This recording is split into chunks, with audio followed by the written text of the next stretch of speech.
Yo, Yo, Yo, yo. yo. yo, the low. Let's do this.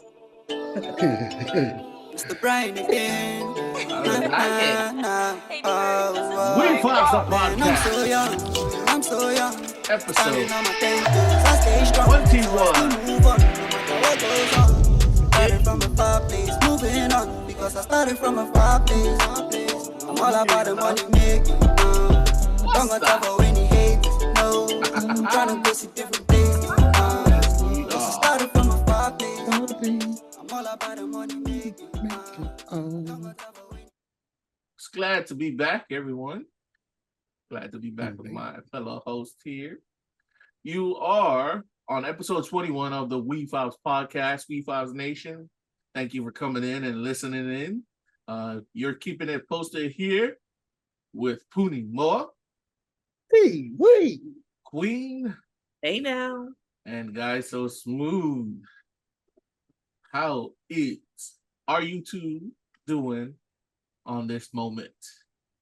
I'm doing fantastic, thank you. Wow. Beautiful, Queen, beautiful. Poonie? I'm Things glad. going? I'm doing it, bro. I'm living. Oh, pause. I'm good. I'm doing good. That is fantastic to hear. Man, do we have a lineup for everyone on this episode? I hope you all are ready. As usual, it's a great big lineup, I guess. I always say it's a mouthful, but it's more than that. And I hope everyone's ready. Wefobz Nation's ready. Hosts, are you ready for this? Oh, Yes, yeah. yeah. Okay, well, Yes, let's yes, get some yes. details out of the way. Disclaimer: anything we say and or do on this podcast is for purely educational and entertainment purposes only. The opinions of the speakers are, or they belong to the speakers themselves and do not represent the Wefobz brand or the Wefobz connections. If I had to put that right, I think I fobbed that out right there. Wefobz. That's what we all about, baby. Oh, Fob man. Nation. Can we get a mission statement for the Wefobz mission? All right, the Wefobz mission is to promote and encourage the changing of negative mindsets, stigmas, situations, and encounters into positive outcomes. Yes, that indeed it is. So I'm here and I'm looking and I like what I see on screen. Oh, your backgrounds. Hey, gotta love those backgrounds. Shout out to Chief putting it together. Queen and Poonie looking so spiffy. What? Oh! I see. What's this? Is you guys you with your avatars? What? What? Wait, what's going on? I know, it's like we're in uniform. We're the same. Guys So Smooth didn't get the memo. What memo? What? There was no memo. We promised. No memo. It just happened like this. This is a coincidence. That's just the way we roll, baby. Guys pulling my chain here, man. We're on the same wavelength. Nice. Well, I hope you all like mine. This one's a shout out to Tosh Lavatai. This is her first NFT. I picked it up. Love it. That is. I like the effect on it. Right? For our tuners. I mean, we're talking about our background. For those that cannot see us, our podheads that are listening. Oh yes, that's right. For the listeners, we're talking about the backgrounds to our avatars. Like I said, man, these are looking so fine. This one's she calls it Tangaloa. I think there was another whole thing to that, but it's pretty cool. And your guys is pretty cool too. I like it. Anyhow, sheesh. Where were we? Before we started going off on that coconut tangent. Oh yes, a couple of topics today to cover. that I think you both are definitely gonna like, and it's gonna fall in line with this month and what this month represents. If anybody doesn't realize, I think Queen has put it out in a short of hers. This month is what was it again, Queen? Asia two Pacific. things. Yes, Asia Pacific Island Heritage Month and Mental Health Awareness Month. Yeah. Mm. That's what this month represents. Very important for a lot of people. And our topics kind of fall along those lines. It falls exactly on it. Great Mhm. stuff. Well, here's a review. We're going to be talking about marijuana and teen mental health. Then we're going to cover AI danger. And finally, we'll close it out on the main topics with Nick Cannon's hustle of $100 million. We've covered it before, but I think we should still, there's a lot to be said there about this guy and what he's doing. Later, we'll get into updates on Wefobz, but before that, we're going to do business news for all you all. I know that's a favorite of a lot of people.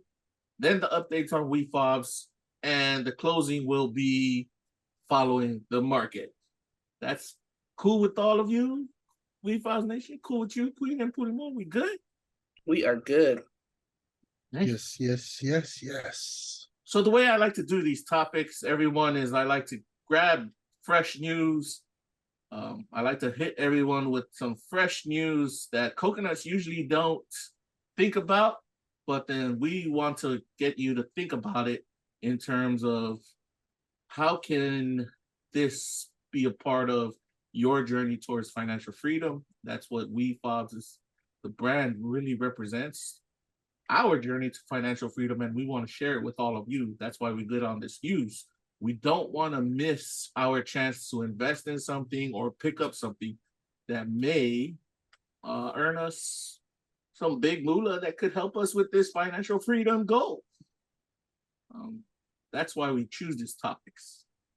And you'll see as we start discussing them and showing our viewpoints. Once again, our viewpoints are our own, and just as the disclaimer said. So let's dive right into it. And I'll bring up the first one, which is, man, it's deep. So Yahoo Life, Corin Miller writes, casual marijuana use in teens isn't harmless, they said. Here's why experts say parents should be very concerned. Studies find that teens who use marijuana recreationally are 2 to 3 times more likely to be diagnosed with depression. Marijuana continues to be legalized across the U.S. with 22 states and Washington, D.C., allowing for the legal use and sale of the drug. With that, there seems to be a general consensus that marijuana, aka cannabis, is relatively a harmless drug. But a new Columbia University study suggests otherwise, especially for teens. The study, which was published in the Journal of the American Medical Association, JAMA, J-A-M-A, analyzed data for more than 68,000 teens involved in the National Survey on Drug Use and Health, which collects data each year on tobacco, alcohol, illicit drugs, and mental health. The researchers discovered that non-disordered cannabis use, i.e. using marijuana but not being addicted to it, was about 4 times more common than cannabis use disorder, a condition where people are unable to stop using marijuana even though it causes health and social problems in their lives. But the researchers also found that both were significantly associated with psychiatric disorders. Well, I will tell you all why I'm laughing later, but I'd like to hear your viewpoints on this topic. I know I shared it with both of you earlier. I like to see what you all think about that, what it's saying. They're saying marijuana causes mental health problems in teens. mostly, they're saying they found a link between cannabis use and poor academic performance, skipping school, and legal issues. The mental disorder they're pointing out to is depression. Now, where do they do their research? Where do they conduct their research? Keep it coming, because I got a lot to say on this from my own views, but I'd love to hear from Queen and Puni more. So, Queen, could you take it, and then Puni more, you can chime in. Yep. After, Of course. Now that supposedly because marijuana is available throughout all the states you were talking about, it's become legal, and as you can see with this research, they're saying that it's causing problems. Like I'm reading right here too in the Mayo Clinic, amongst adolescents and young adults can affect normal brain development, leading to problems in learning, memory, coordination, reaction time, and judgment. Are they trying to blame it on because it's legal and easily accessible now? I'm just curious on where did they did their research. I just have a lot of questions of where this is coming from. I mean, it's been around for a long time. So they're just gonna blame the marijuana. Look, I don't smoke marijuana or anything, but I'm just saying it's nice to point problems to these type of drugs. Then you look at, it's been accessible for a long time, but now it's free. I mean, now the federal government is trying to make it legal. Hello. So I'm like, okay, I just look at it, they're just putting blame on something, with what's going on. This is a good topic because it's about mental health. And my personal opinion, it depends on what you're smoking, because I hear some smokers say, well, they smoking the wrong ones because some of the smokers talk about THC and what is being pulled out. It confuses the hell out of me because I don't know what they're talking about. But to the smokers out there, they say this is like the safest thing to smoke. So there's people that's been smoking for a long time, and I know people personally, and they are just fine. Hello. So that's why I have a lot of questions when I read a lot, hear about these articles, and I hear from the Mayo Clinic. And then you have here from the CDC.gov says marijuana used by mothers during pregnancy could be linked to problems with attention, memory, problem-solving skills, and behavior in their children. Wow. So you know what I'm saying? Because I just have a lot of questions. That's bottom line with me right now, because I know, like I said earlier, I know a lot of people who are still smoking this stuff, been doing it for my age, and started in middle school. And guess what? They're fine. Unless I don't know anything that's going on, but a lot of the people I still keep in close contact, and honestly, they're fine. So where are they doing all these tests? I'm not this trying to clown on them or anything, but that's just where I'm at with this whole marijuana and teen mental health. Is it really the marijuana that's causing this? Yeah. Let me add Okay. in. Before you all go, Puni, Go let me ahead. add in from this article just to see if the answer might lie here. It says, why might teen marijuana use impact mental health? This Sultan study, which is this study, didn't explore why cannabis use is associated with more mental health complications. It simply found a link, it says. However, he says the cannabis use tends to feed into an unhealthy cycle with conditions such as depression and anxiety.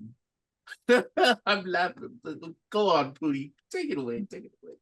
Well, thank you for the opportunity, So that was a good take, Queen. You have a lot of questions about it, like why or who brought it up. when this was brought up, my take on it is I always go back to who brought it up, and it is the University of Columbia. That was the study on casual weed heads. That's the way I put it. My mentor always used to tell me, Pony, if you're going to come up with or ask a problem question, you better have a solution behind it too. That's just training me to be a leader. So the problem that we're talking about, that university, that's their study. The University of Columbia is saying that smoking weed plays a role with the cause of mental health, depression, and suicidal thoughts. I look at it like this. I'm just only going to stick with that. The university, that's their study. And then their experts, I don't know who the expert is, they recommend that parents have an open and honest conversations about, ganja, aka bacalolo, aka chronic, aka melele, aka marijuana. They should educate them on the possible negative effect on mental health, and emphasize the importance of making wise choices. And then they go into like, okay, let's analyze the reason why. Again, this is from the article that you posted. It says that expert emphasizes that parents should be very concerned about casual smokers of marijuana in our kids. They highlight the potential risk of long-term consequences associated with marijuana using adolescents. The way I feel about it is that these risks, I just want to say that these are like highlighted importance of being active, the importance of us being active in our kids' life, because that's the way I looked at the question or this article, is that that's just a study from this university. I feel like they're just trying to give us an awareness that, yes, even though that, marijuana, there's what's that word? A stigma about it, or there's a say so like it's a good thing. Because, like Queen mentioned, I mean, we know a lot of family members. Heck, we also know a lot of people that are in office that also testify that they use it in certain platforms. Professors. I mean, just all kind of professional people in their own industry uses this stuff. There's a lot of social media platforms and podcasts that, like, I'm not going to call out names, but let's just use one for example. They're called All the Smoke, and they testify. These are all professional players that testify that, with the regulation, it helps them because the anxiety that they grew up at a single home parent, or some of them didn't even have parents. Turning to weed helps stimulate the mind and just keep them at home instead of being out there in the fields and just doing whatever they want to do. I don't know, folks. That's just what my take is on this matter. It's I'm just trying to look at like why they brought it up. But, it's one of them things, man. The experts emphasize that parents should be very concerned about it. Like Queen said, who are these experts, or who are these people talking about it? And what is the reason why all of a sudden they want to talk about this? I mean, if to be my personal opinion, the only way that a herb like weed is bad for your mind or your body is when folks, they mix it, my little time in the Bay Area, smoking weed back in the islands and then coming to the States and then smoking the weed out here, it was different. It was such a big impact because they mixed that shit. So when you mix the chronic, that's where I can see where, anxiety or the whole like acting out comes in, because now they're putting chemicals into it. But if you just smoke it like how we smoked it back home, straight from the root, it's all good. You know what I'm saying? Not that I say I'm smoking weed now, but yeah, that's my take on this bacalolo, aka marijuana. Thank you, man. Definitely, I feel those are a great insight into this topic itself. Once again, marijuana and teen mental health, and what it just said. So there is a guy. It did mention the guy who's leading who's the lead, I guess, author behind the study. His name's Dr. Ryan Sultan. He's the one that's doing most of the interview on the article. Man, you both know where I stand with this. I was laughing because I call bullshit. Like, you're gonna compare marijuana? Why didn't they talk about tobacco and alcohol? There you go. Like, hello. Why they want to focus on marijuana, saying that marijuana causes all this health problem? You know how much health problems alcohol and tobacco cause for kids? Mm-hmm. Well, why why? Well, let me put it this way. Parents, why are you even giving your kids marijuana? Unless it's like health related. Yeah, right. Yeah. I thought it was illegal to give kids marijuana at a teenage. It just, to me, it doesn't make sense. It's selective. How did Chris Rock put it? Selective outrage. Selected outrage. You're gonna get angry at marijuana and try to. They're just trying to say that they published this study. Cool. I guess they had to do it because they had to pay the bills and do a study. They probably sat around not doing anything. But why didn't, after they did the study, then they did this? Why did they not do a comparison with something else that's comparable to, like, tobacco?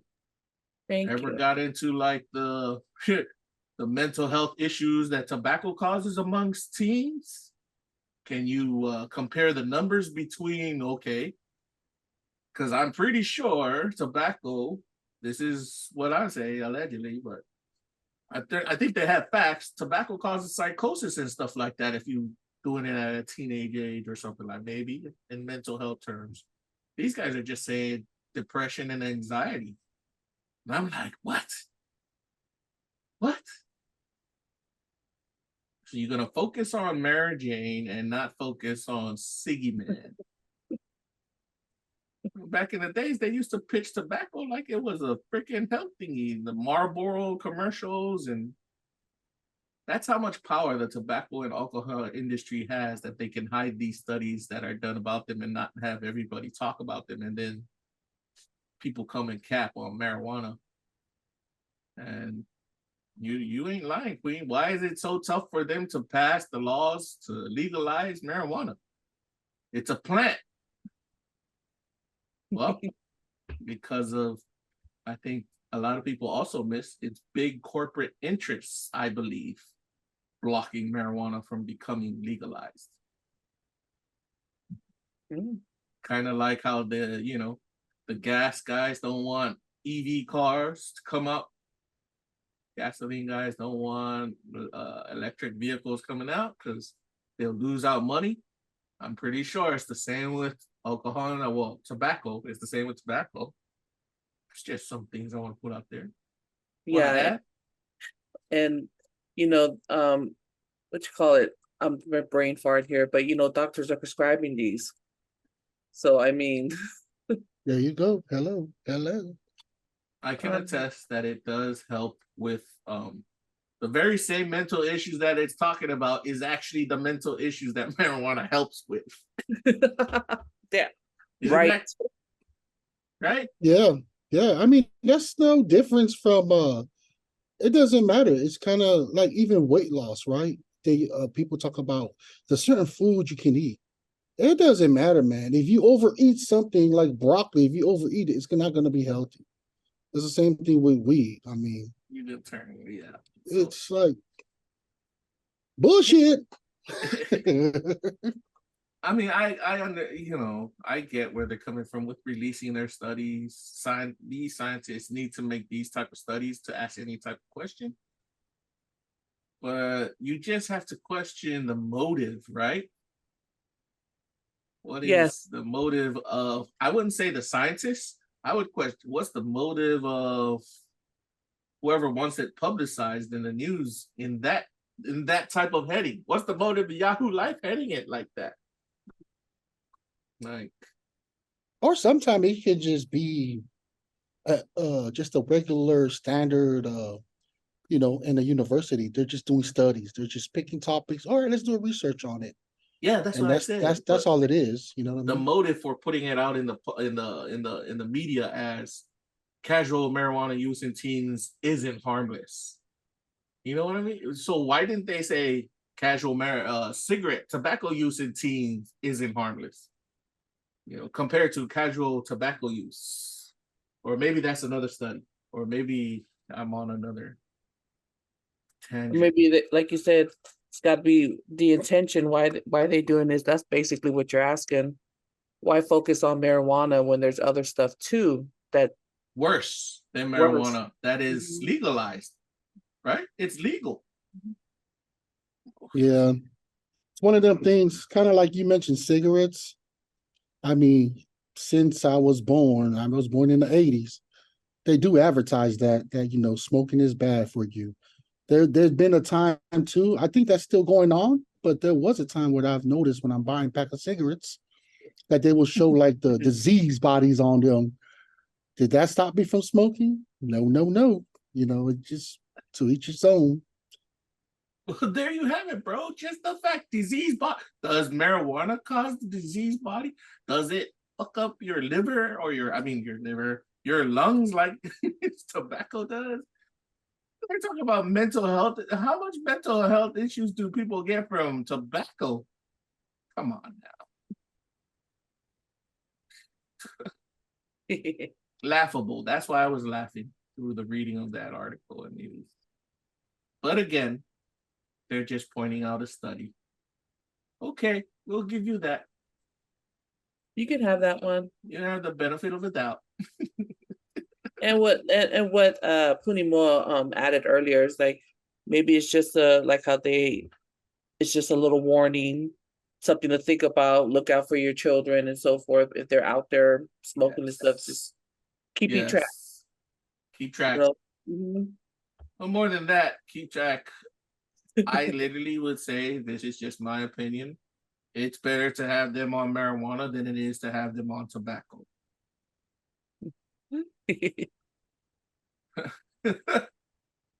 Oh, well, anything else any of you want to add about this topic? No, it's just that Yahoo stop posting bullshit shit like this. We're not going to stop doing. Oh man, Have comparisons. Oh, you know what? They did get us. This is a gotcha moment. This was a clickbait. We did it. They had Punimo doing the research on this shit. They got us all riled up talking about this topic. One-sided story they got too. Oh, who's stepping in? Is the introduce it. The chief. Right on time. Right on What's time. good, man? Can y'all hear me, man? Yeah, loud and clear, man. Loud and clear. Sully, you just finished smoking news? Yeah, that too, man. Yeah, that too. He just getting on this topic. Mm-hmm. Oh, Hey, how y'all like the new avatar, man? I had to join the club, man. All y'all look so fly. Had to switch it up a little bit. hey, you Shoot. looking a little Love it. wise there, my so. OG all day, baby. Amazon's gonna have not Amazon, Zoom, man. Zoom, y'all gonna have to endorse us, man. We promoting y'all avatars, right? making it look good, baby. Shoot. Zoom's like sitting over there. Zoom, come on now. Come on. Mm-hmm. What we talking about, man? Where we at, man? What's good? Man, we were just about to close it out, but we You got guys a are lost tobacco smoker here. What? We were talking What about I missed, marijuana man? and teen mental health, bro. Oh, okay, that's cool topics. Y'all got it covered, right? You good? Yeah, did you want to add anything on? So we basically, to summarize, there was an article put out by Yahoo Life News that said your teens shouldn't be smoking marijuana because it has a tendency, it's linked to causing mental health problems such as depression, anxiety, and other things down the line. Queen's viewpoint was, why ask that question? Why did they do a study like that? Who's the one that did who they did the study? She asked a lot of questions, which were all valid to us. And Puni came out and he says there's the reasons why it could be positive, like they put stuff into the marijuana, and we all understand that there's sometimes pesticides on it or other chemicals that they mix with it that could cause that kind of reaction amongst teens, right? And he goes into like probably that's why they covered it and that's why they put it out. And finally, I said, why are they saying that this is even why are they doing a study like this instead of comparing it to tobacco? Like, we all agree. Why is kids smoking marijuana in the first place? Why is the teen smoking it? We thought it was illegal. And at the same time, how can they say all that with mental health problems when there's the other legalized version of a drug that's doing way more harm on the other end? That's what we talked about, man. And then you popped in where we were about to close it out. All right, let me add my little 2 cents. In Nevada, it's legal for teens to smoke marijuana. Oh, what's up? Teens in specific, specifically teenagers? Yeah, specifically teenagers. And we're talking high schoolers on down to like 7th and 8th graders. Yeah, that's a hell no. I thought we were just talking about weed in general. No, it's teens. This article specifically focused on teens. Yeah, they're too young. Yeah, that's a hell no. Right? It's just not I don't recommend it. I do think that's a contribution to the mental states challenges. Yeah, they're too immature to understand that stuff. You know what I mean? The effects and why people consume it and whatnot. I also believe that there's a part of life where you have to learn the difference between right and wrong. And as a teenager, this is one of those things that should be introduced a lot later in life instead of during their teenage ages. So speak. Yeah. So there you have it. I want to add something to this topic. Bring it before we on, close bro. it out. Bring it on. You know how Wefobz is. We're all about where can we make money off of this shit. Yeah.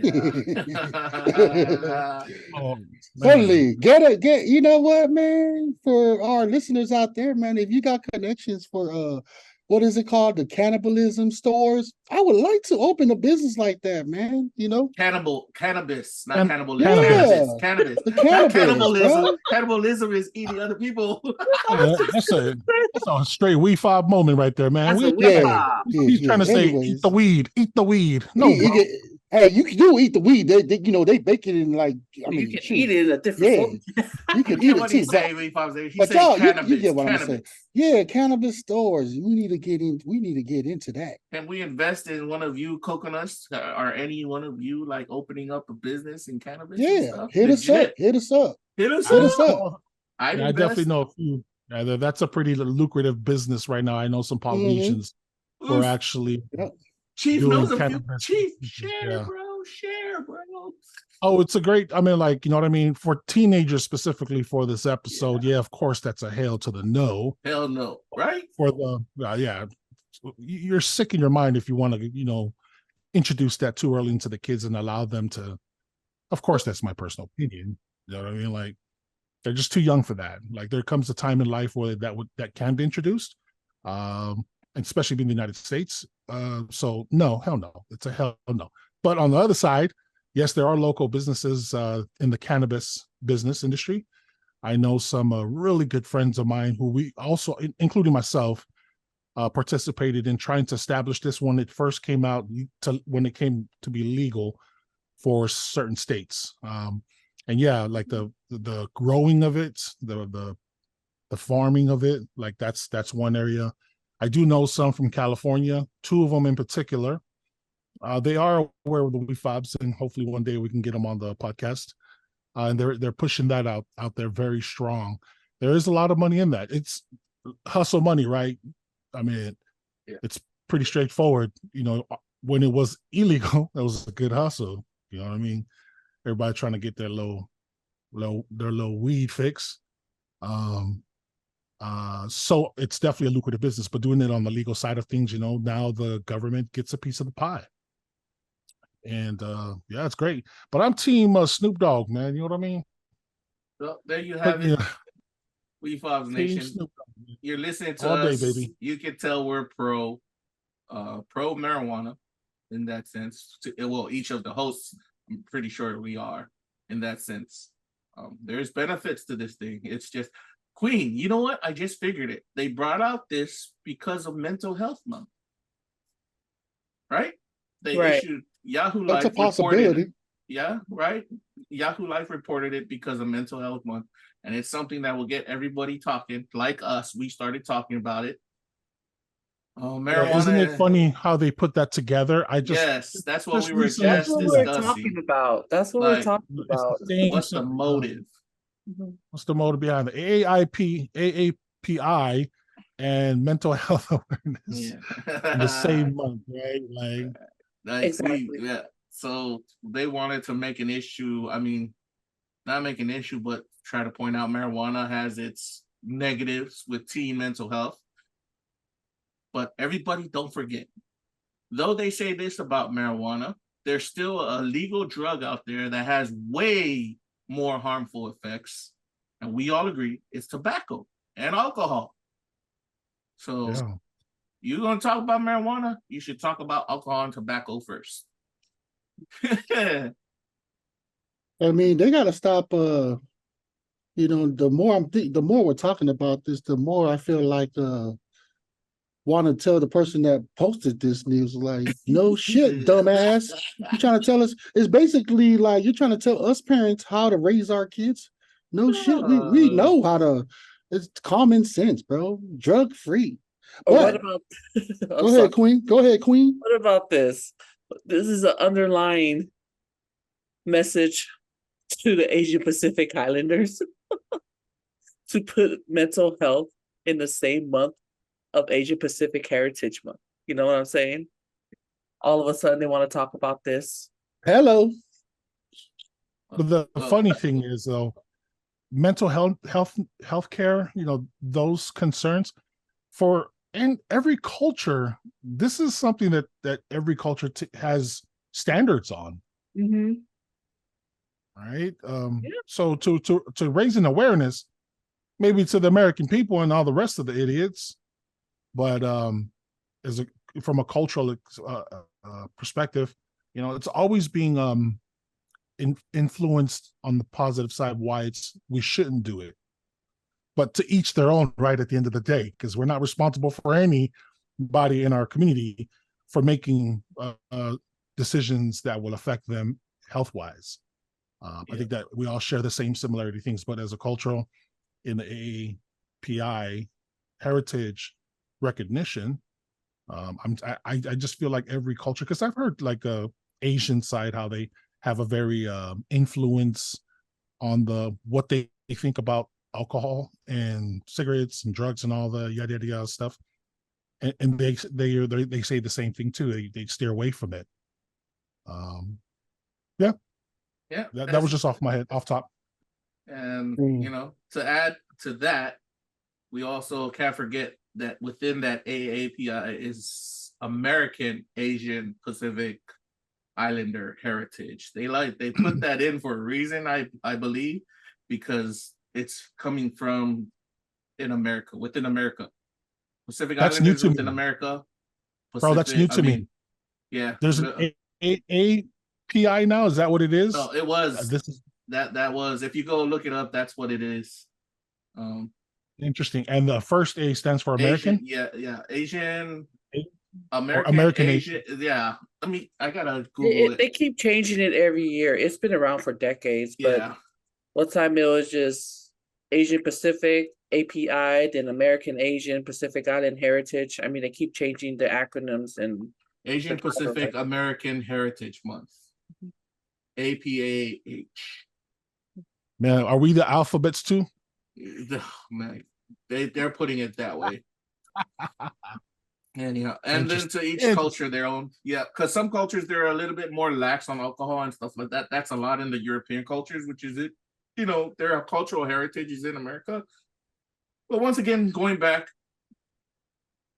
honestly, we all feel you shouldn't be giving your teen marijuana. And if your teen is using marijuana behind your back, it's cool that this article makes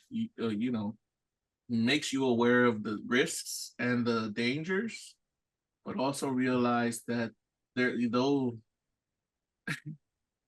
I said it again, my opinion again, marijuana is such a better option than tobacco for your teen. If it ever comes down to that shit, like, yeah. I agree. I mean, yeah. Just American standards, that's kind of a hell no. It doesn't work that way. But we also want to educate our listeners because, Wefobz is all about promoting, for all of us for that financial freedom. I'm dabbling back into like how you can make money off of this. Because what came to mind was a former NBA player, Isaiah Thomas. Him and his partner are one of the biggest, doing this business. They were able to outsource the product from I'm not sure what the country is, but it was going to bring a lot of revenue into America. And whoever's in charge of this in the federal government side, they put a stop to it.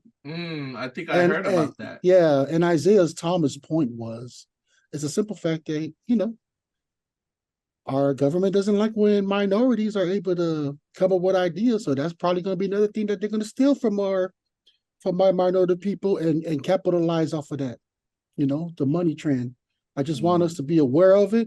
And those that are listening to, because I don't have the time and the day to look at it, but, comment on it so that way we can be a part of it too, because I do see a lot of money in this, in that field, that game. I was just about to ask you if it made a profit, but I do remember hearing something like that. And they're still making profit. Yeah, they're still making. Remember, they have the stores, but yeah, Isaiah Thomas and his partner, and you can find that on their episode with All the Smoke. Host is Matt Barnes and Steven Jackson, and yeah, it's documented there. You know what I'm saying? This is not allegedly information I'm giving y'all. This is actually proof. Because it's, in the Black movement, they're trying to uplift their folks. And we kind of fall the same with them, with African Americans. We're kind of like in that category of trying to wake our Polynesian folks up to be aware that there's so much money to be made. And this is another way. Instead of the regular of you graduate, you either get a scholarship or you join the military or you go to the tuna factories, you know what I'm saying? So it's just opening doors to our coconuts. So like, man, there's so much money to make, and it's not about the money. It's just about our culture rising up too. You know what I mean? Not bad, bro. Not bad. So we had so much to add on there, and it just brings it back, right, Queen? The stuff blocking it. Big corporates, the corporates that don't want it coming out, because they'll lose a profit on it, and that's it's besides the cannabis businesses, it's still a product competition. Yeah. Yes. And they'll block stuff like that. You know what I mean? Yeah, right. Man. Grimy world. So that's the play, Wefobz Nation. I mean, do we have any stories, y'all? We gotta talk some. Bro, anybody got some memories? Let's entertain this, bro. We got topics to cover. Let's close this out. That's too much already. This is a good topic, y'all. This is really a good topic. We agree to reapproach this topic again, because I'm pretty sure we haven't heard the last from this marijuana thingy. Yeah, let's keep pushing. Sounds good. Yeah. All right. Now let's move on to this next one, and I think glad that Chief came along, because this next one covers artificial intelligence. Mm-hmm. The AI dangers. Have any of you been if you've been keeping your eye to the what's been going on lately? The Congress literally had like a hearing based on AI. So this is by CBS News. Who's the writer here? Oh, CBS News in general. The AI industry leaders warn of dangers if Congress does not regulate emerging technology. Artificial intelligence industry leaders testified on Capitol Hill. This was on May 17th, which was yesterday. calling on Congress to regulate the emerging technology. They warn of significant harm to the world. Wow. If Washington does not set standards. Congressional correspondent Scott McFarland reports from Washington. And then the news, it's a video. But yes, let's talk about this. Now, we were real big. We still are big on the AI movement. But now you have these leaders who created AI trying to tell everybody, especially the leaders of our nation, yo, you need to regulate this. You need to hold it back because it's dangerous. What are your thoughts, Wefobz hosts? Let's go Queen, then Poonie, then Chief. How's that? Sounds good. All right, Queen, let her rip. I like to hear from Chief Law on this because I know this is what he talks about a lot, because I want to hear from him, if you guys don't mind. Ooh, let's reverse it. Chief, then Poonie, then Queen. Heck yeah, I mind the disrespect. Yes, I mind. No, go ahead. Go ahead, Chief. Get over Go ahead, Chief Lot. So if the technology creators are saying that it needs to be regulated, then who best take advice from those who are actually influencing the development of AI creation? Valid point. See, that's why I wanted to hear from Chief Law first. Go ahead, brother. Because simply, it's very simple, right? It's a new industry. It's not a new industry. It's an evolving, developed industry who is booming right now, and it's making a shaking down the trees all over globally. Now, if this industry, now we're talking about the engineers and all the CEOs, the owners of these developing AI tools that are provided, if they're throwing a red flag, then common sense, in my opinion, we should follow their lead. It's that simple. Nobody understands it more better. It's like a doctor saying, prescribing something and then throws a recall out, or automobile transportation industry throwing a recall because the industry, something needs to be recalled. So if the technology industry is going to inform us that we need to regulate this, that's kind of a pre-recall, or not even something like that, along those lines, to allow us to prevent anything that they're concerned about. They're the experts. There's no one else. We're the general public, and we're learning.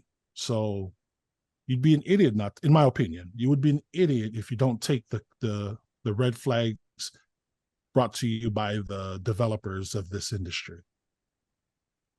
That is valid. Yes, that's so true. AI's been around forever, and it's been in the movies. Like, I keep saying this because it's been here for decades, but now it is so publicized that it's gone crazy. It has blown up in the social media everywhere, and I can see why the creators are throwing out, white flags, basically white flags, like, hey, take control of this, basically waving their hand, trying to get attention to regulate this. Because it is a scary thought if it gets out too crazy.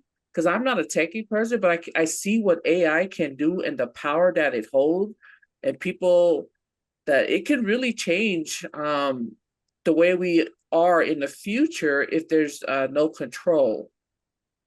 So I'm just going about off the movies I see, because like I said before, I'm not a techie person, but it has beautiful things. It has created beautiful things, and it's such a wonderful tool to have. Great asset, but it also could be a very dangerous one, and it could be very, very, very bad. Mm-hmm. I don't know how else to say that one word. It's we just got to be careful, but like Chief Lacha said, it's common sense. Listen to the creators of this. They know what they're talking about. That's all you okay, you're done? Go ahead, Puniwan. I know you itchy to talk. Go ahead, brother.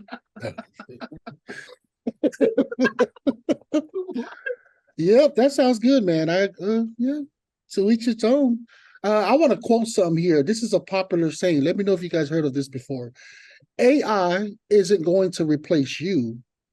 Somebody using AI is going to replace you. Let that marinate. Let that marinate for a little bit. Oh, it's marinating. So, for Puni Moore, I don't give a shit what they say on the news. I want to be able to be a guru of using AI to my benefit. You know what I'm saying? Because I'm tired of being on the bottom. I want to be on the top, y'all. And that's my take on AI. So when you post this topic, when you bring this up, to me, it's going out one ear out the other. Hey, they created it, they messed up, that's their fault. You know what I mean? Yes, they're trying to put regulations on this for people like Puni Moore and hackers out there. You know what I mean? It's just like, it is what it is. That's my take on it, yo. I like that. I'm gonna side with Puni Moore on this one too. Hello. So these tech leaders in the tech industry, they founded AI and released it without the regulations. Why didn't they put the regulations in first before they released it? Is what I want to ask, right? Like, why are they going to Congress now to cry, oh, you got to regulate this now, when they're the ones who dropped freaking like ChatGPT out into the public like nothing. And then they put down like, oh, you can pay $20 to use ChatGPT. So they're coming to cry, regulate it now after they made all those millions and millions of dollars. Those are the kind of questions I'm asking right now. Why come crying now? Yes, AI was been there for a moment, but I believe the real, why everybody's focusing on it was when ChatGPT dropped. Everybody, right? You remember? Come on now. That's when even Wefobz itself, the Wefobz, after ChatGPT dropped, we were on it. We look at the way Wefobz looks now, everyone. Yes, that's AI. But it feels good riding the wave. That's why I'm with you on that. Like, why didn't they put the regulations in first before they dropped it? Nah, they want to play. I believe they want to play a different game. Oh, let's just do it, no rules first, and then let everybody get the rules put on them so that they don't take over. This is just me. They don't get a one-up on us, right? So I'll give you, there's a YouTube video out there which releases, when they did this Congress thingy. Let me tell you about Congress too. So Sam Altman, which is the CEO of OpenAI and ChatGPT, he started talking to Congress and telling them, very eloquently, very coolly, why regulations are needed for AI. He told them about the different kinds of regulations needed, how it could be implemented. This one Republican senator sat there with his hand, like his chin in his hand, like he's lazing around, and he said, how about if can you be the regulator? Can you be the head regulator for all of this? You know what Sam Altman said? He said, I love my job, which basically means no. This is Congress. Everybody's looking to Congress to provide this policy and stuff. There's no specialist in Congress that understands this stuff. They're just asking questions of the specialists. That's true. Everybody get it? That's why the regulations needs to be conducted by the developers, the creators of the, right? Yes. And on that note, Sam did he did a shady move in terms of developing this release of the AI. Because that's what I'm saying. Like, why did they not put the regulations in place first before the release? They didn't do it. I believe this is what I'm saying, bro. They did it because they wanted to get the money first. And then now that the regulations are put there, it's going to be tougher for a lot of competition to come up and get on their level. That's just what I believe. Go ahead, Bruce. Yeah, I would say the other side of it. Because parallel to that, as a developer, Elon Musk has made a statement that he is the actual creator. He named it. Oh, yeah, there's no doubt. Oh, man. But he did the same thing. He did the same thing, Oos. He did the same thing. He said needs regulations, but he's creating an AI model for Twitter right now. It's already Correct. been All the released. AI extensions roots from the ChatGPT release, right? It's really it's that alone. If I'm correct, majority of it is all connected to ChatGPT, all the AIs. Am I wrong about that? ChatGPT is the name of a type of open AI. The open AI was the one that they all created. Open AI, why, correct. Yeah, open AI. Yeah. That's why they call it open AI. Open to everyone. It goes hand in hand with decentralization, but yeah, bro, it's open AI. No, ChatGPT is a name of a type of open AI. The model. That's correct. It's one of the model versions of the open AI platform. That's the one that I think everyone has capitalized on since the release of the ChatGPT model or version. Yes. Which means, so here's how I picture and envision this whole conflict when it was initiated by these founders, right? Elon Musk's claims that he's the one that came up with the idea and even named it. And then he pulled out after he had estimately started it and invested about 50 million into this initiation and recognized that it needed to be regulated. But instead, Sam didn't give a shit, so to speak. And he just dropped it. So, and he says, like, if you're not going to regulate this thing and do it properly, because this is extremely powerful to release for the public to consume, without these regulations, he's not going to buy into this. So I'm assuming, like, okay, because he did pull out. He pulled out completely from the whole developing process of this all the way to the release of it. Elon Musk was no longer part of it. Yep. So with Sam being the CEO and running it the way he is, with no care to it, I think it's a more conqueror mentality approach. Not about the money, trying to take over everything and shaking everything to his advantage. That's my take. Like, well, that's what I was trying to get at. Like, be the top of the crop. Like, and then remember, when regulations come into play, it's harder for people to get to that top, because those guys got to the top without any... No questions, nothing. No questions asked. It's what they're trying to do with cryptocurrency. Like, it's a crazy thing going on over there. It's the same exact type of struggle. The same as cryptocurrency. That's right. Yeah. I agree. Same exact. But this guy, like, he's trying to remain on top now, and they're trying to say regulate it now. And this is why I agree with you guys. I agree 100%, right? That's their problem. It is, right? We're just going to keep using it. We're going to keep consuming it to our advantage. Hello. Thankfully, at the level of, what is it, national security level type of concerns? Yes. We're far from that, right? For us consuming it, it's like a free premium ticket to get access to the whole shebang, right? With no intentions of shaking the security breaches of, national security or something like that. Yeah. However, there are those who actually can do that, and they're just as available to do exactly what we're doing, but on that grand scale. So that's where the shaky and scary part is, because the intent of their use of these tools is to the advantage to conquer this on top of everything else that they feel like it. And that's the scary part of it, because there's a lot of dirty, crazy people out there, man. Man, right? Dirty mind. Scary thought. Man, it comes back to, it's all about money, people. It's all because it's definitely all about money. You're right.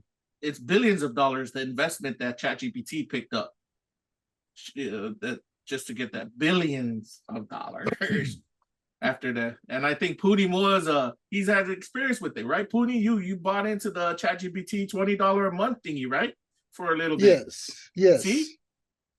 Man, $20 a month and over 3 million people at $20 a month. Just for 1 month, right? 3 million times 20.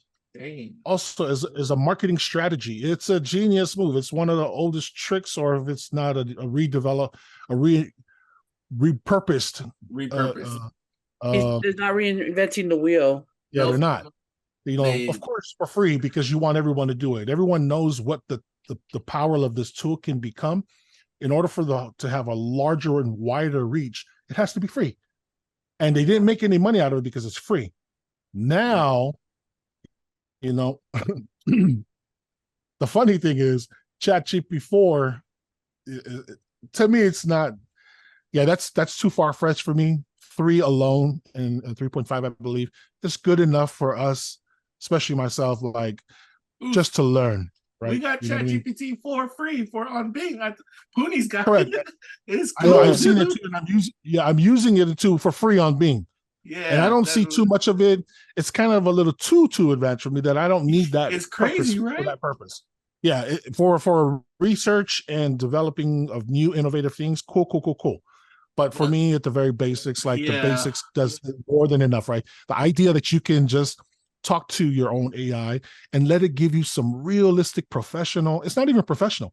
It's just telling you the truth, damn it, of whatever is available. And it's what you do with the information, going back to what Pooney was saying, right? Like, you know what I mean? It's not the tool itself. It's the person utilizing it is where the concern is at. Mm-hmm. So at the basics, like just using the free version, it gives me a heads up to be like, yo, like this is pretty cool. And a lot of things can be developed as they are using just the free version, which that's where their biggest guilt was. It's like, it's not even a guilt, because I think it was a strategy, and I'm sure it was. Like, they could have made more money. It could have been way more. I mean, to charge it 99 cents at the initiation of it, do you think the reach would be this far? No. If they right? that's it why had they to be left it free. open. It had to be free in order for everybody to really consume it. Sample sales. That's exactly what they did. They just threw it There you out. go. As you all said, they didn't Got it. reinvent the wheel on marketing and advertising and stuff. They already thought about that through. Wefobz Nation members, we're letting you in on a boss play done by some bosses. Get your stuff out for free or whatever, and then after it makes its money, you put a price tag on it. There and you start go. asking There your you damn go. local government, hey, we need Exactly. to regulate Exactly. this. Let us be the regulators. Correct, right? Because now, if anything, who should be the person that is an expert to regulate this properly? Because we know the Congress people or the government people have no clue how to do this. Yeah, that's where go, Penny, go. Pony Moore is an expert at ChatGPT. Hey. That's not allegedly. If you need information, I will answer. Because ChatGPT it's now and it's ready to go, y'all. You know the crazy thing about it? I called one of our nephews, and he's working on one of the beats that I created. And I told him, young man, go to ChatGPT to give you ideas on lyrics, if that's where you're stuck at. To my surprise, he's like, what is that? So I just wanted to bring that up. It's like, okay, even though that we're aware of it, the world is still not aware of ChatGPT, which brings it to my conclusion. The ones that are trying to make this a regulation are the 2%ers. That's where I'm at with that. There it is. I was waiting for it. Case closed, mother effers. The 2%ers. Guess where Elon Musk sits on the percentage? 2%. He's a one. 0.5%. You got it. Yeah. Hello. You know, that's why they want us to that's why they're trying to make it a regulations, because the playbook is out there now for the whole world to get it. And like I said before, man, if you ain't using ChatGPT, no, it's not gonna replace you. It's Pony Moore that uses ChatGPT is gonna replace your ass. So get on it, y'all. Get on it. You heard it, Wefobz Nation. That AI danger, the AI danger is called danger by the very people who made it, because you know they want to keep a hand on that the top of AI technology and innovation. It is definitely financially driven. Yeah, that's our view from Wefobz. Each one of these hosts here, that's their opinion, and we all have a consensus on that. it's a boss play. Actually, like Chief said, and Poonie pointed out. Have you guys watched that TV series on Netflix, The 100? Man, I didn't even. I started it. Is that an international? Back, No, that's well the survivals, right? Survivalist and shit. They yeah, landed on a planet. survivalist. Yeah, it was kind of like the end of the world. But I mean, I'm not gonna get into it. I just wanted to sum up my point. The reason, like, it was like a lot of the 2%ers that made it up there. I wouldn't say 2%. They just kind of like the Noah's Ark. That's kind of like how they portray of the people. No, the people that, because the whole story of it, the world was, the climate change. So they had to build a big old spaceship, and they bought everybody that's useful, like electrician, yada, yada, yada. Anybody, the plumber, and just all that the are rich expert. people were able to live. Correct. Just those, free. right? And they were living in space, right? But then now that the spaceship itself was losing oxygen, so the ones that are the leaders in the spaceship, they had to make a choice. Like they had to start cutting people off, and that's why they sent 100 people to Earth to see if it was still resourceful, because they were living in space for many decades. This is like futuristic stuff, and the argument was, the people were like, why are we hiding this from the people that's on the space? Why don't we give them the right to know what's going on? But those 2%ers, those leaders, the leaders that was in charge, they felt like they think like 2%ers. No, we can't let them know because, catastrophically or dangerous things is going to happen. Everything's going to go mayhem. Well, long story short, they came to the conclusion, the refugees, they went ahead and just got on the intercom and exposed it. They're like, hey, they're going to send, that's why they're sending 100 kids down there to the Earth, and they're also going to cut people in line. We have to get rid of a certain amount of percentage on the spaceship. We need volunteers. The point is, when they opened it up and people were informed, the people themselves volunteered themselves because a lot of them, they were living in space and they had kids. So it was like fathers, mothers. They're like, no, I will sacrifice myself for the sake of my children, So my point is like sometimes these 2%ers or leaders, they just need to stop withholding information, share it to us, the world or our country of America, and let us make decisions upon it instead of assuming that it could go mayhem. And that's what I wanted to share. Beautiful, man. I like that movie. It's kind of like also the movie Elysium. If you guys ever watched that movie, try to check it out. The movie Elysium. But I'll be devil's advocate on what you said, like trying to ask these 2%ers to do that kind of stuff. Yeah, it's not going to happen. It's rarely we will find someone who has, in Samoan they say, "Vai mamau," right? That has that vision for the future and cares about the future generations coming up. Very, very rarely, all of us three understand, very rarely we will find those people in power and money have that kind of vision, because usually it's just for themselves, for their own little circles. And if we get tagged along in it, then okay, that's icing on the cake to them. Man, you guys even said in our last podcast, because if we were when we become a 2%er, damn well you'd be doing the same decisions they are, right? Yeah. Hello. Out on it. Exactly. Did we say that? Hello. Well, I countered and said that's why we ain't gonna make ourselves the 2%. We're gonna make ourselves the 50 to 100%. Share it. But then again, Puni, you're right. Do you share your power and money, the stuff that you work hard to earn? That's a tough question in the future, and that's a question we're all gonna have to ask when we reach our financial goals. Our financial freedom, right? I'll tell you the answer in America. The answer is hell no. And then, well, because it's in alignment with cultural heritage, the answer from a cultural point of view, what would it be? It'll be a hell no too. No. I was just gonna say that too. Are you all serious? Think of that, yes. They Think gonna about say it. no. Yeah. I mean, think about it, y'all. You know what I'm saying? Our government, use that as an example. Whoever becomes the governor of American Samoa, their families and their circle are the ones going to be in line. They don't even have the pedigree. You know what I'm saying? They don't even have the pedigree to be in those positions, but they're sitting in there. So yes, American Samoa, Hello. we are guilty of it, yo. Yep. You have people asking, hey, what's the how you get there? They will give you the entire ingredient. They will leave one ingredient out, so you'll be puzzled and be like asking, like, they told me this and that. How is this not working? It's because they don't want you to work it. Yeah. Man. Oh Fact. man. Yep. Yep. Chief, I mean, come on now. The That's like a go ahead. the titles, right? Yeah, it's funny because the Wefobz approach is not to be gatekeepers and to embrace the knowledge by expressing it as much as we can through conversations like our different perspectives, to each their own, right? Like, we're openly discussing these things, and people like, is this real or is it fake? It's like, is this true advice or are these allegedly? Like, what the hell's going on with these guys? No, this is as real as it comes, raw, straight, real as it comes.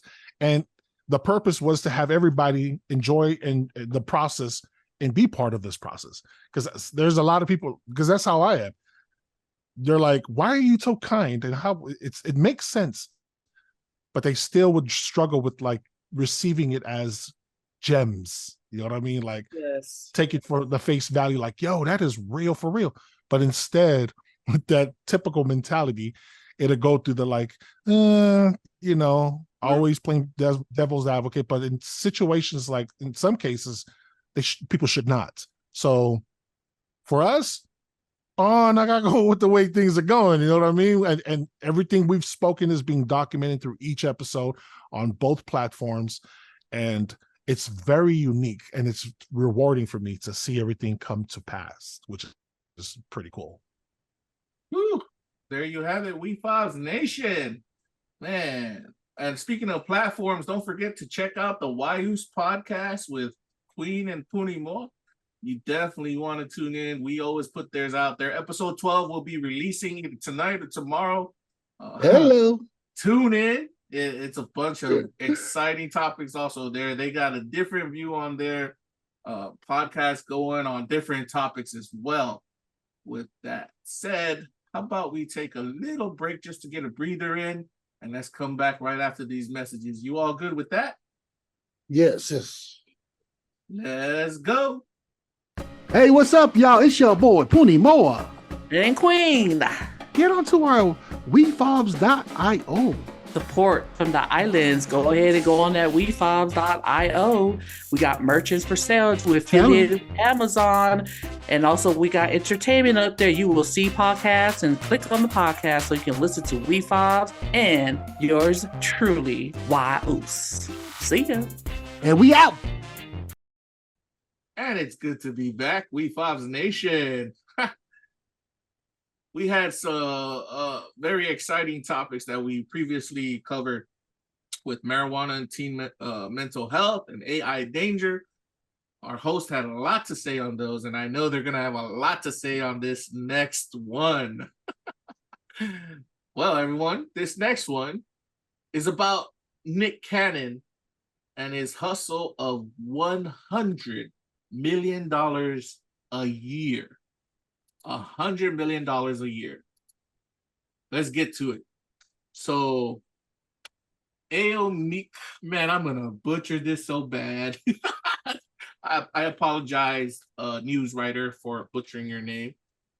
Ayo Adekayero from Insider writes, Nick Cannon says he has to make at least $100 million a year to support his lifestyle and his 11 kids. Here's how he makes and spends his million. So Nick Cannon goes on to say he has to generate $100 million to support his lifestyle. He told Los Angeles Times earlier this month that he has to generate at least that much after facing criticism about his child support. Over the last 3 years, Cannon has had 9 children with 5 different women, which has led to people questioning how he can afford to support them all. Then it goes on to like say how he did it. Like he says, I don't plan to ever have to participate in the governmental system of child, he said.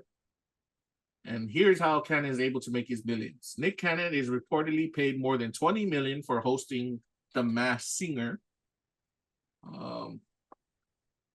He told Los Angeles Times earlier this month that he's paid more than $20 million for hosting that series. It's unclear whether this is an annual salary per season. However, he has hosted 9 seasons already. Forbes reported he signed on to produce The Masked Singer with this other production company. But anyways, that's one of them. He also Cannon created, hosts, and produces another TV show, which is called Wild and Out, right? Wild and Out, a freestyle comedy show created in 2005. Wild Out. Yeah. Wild and Out, right? Wild and Out, because it has it's Wild and Out. Wild and Out. It generates a lot of money for him, that one. Because he demanded full ownership, but I guess it's partial ownership. But anyway, just know that generates a lot of money. He hosted several other game shows and competition shows over the years. So it was a lot of hosting duties. He has his own comedy specials such as Nick Cannon, The F Word, Nick Cannon, and Nick Cannon Stand Up, Don't Shoot, both of which he produced. He started and produced in, let's just say, he got into a lot of media projects.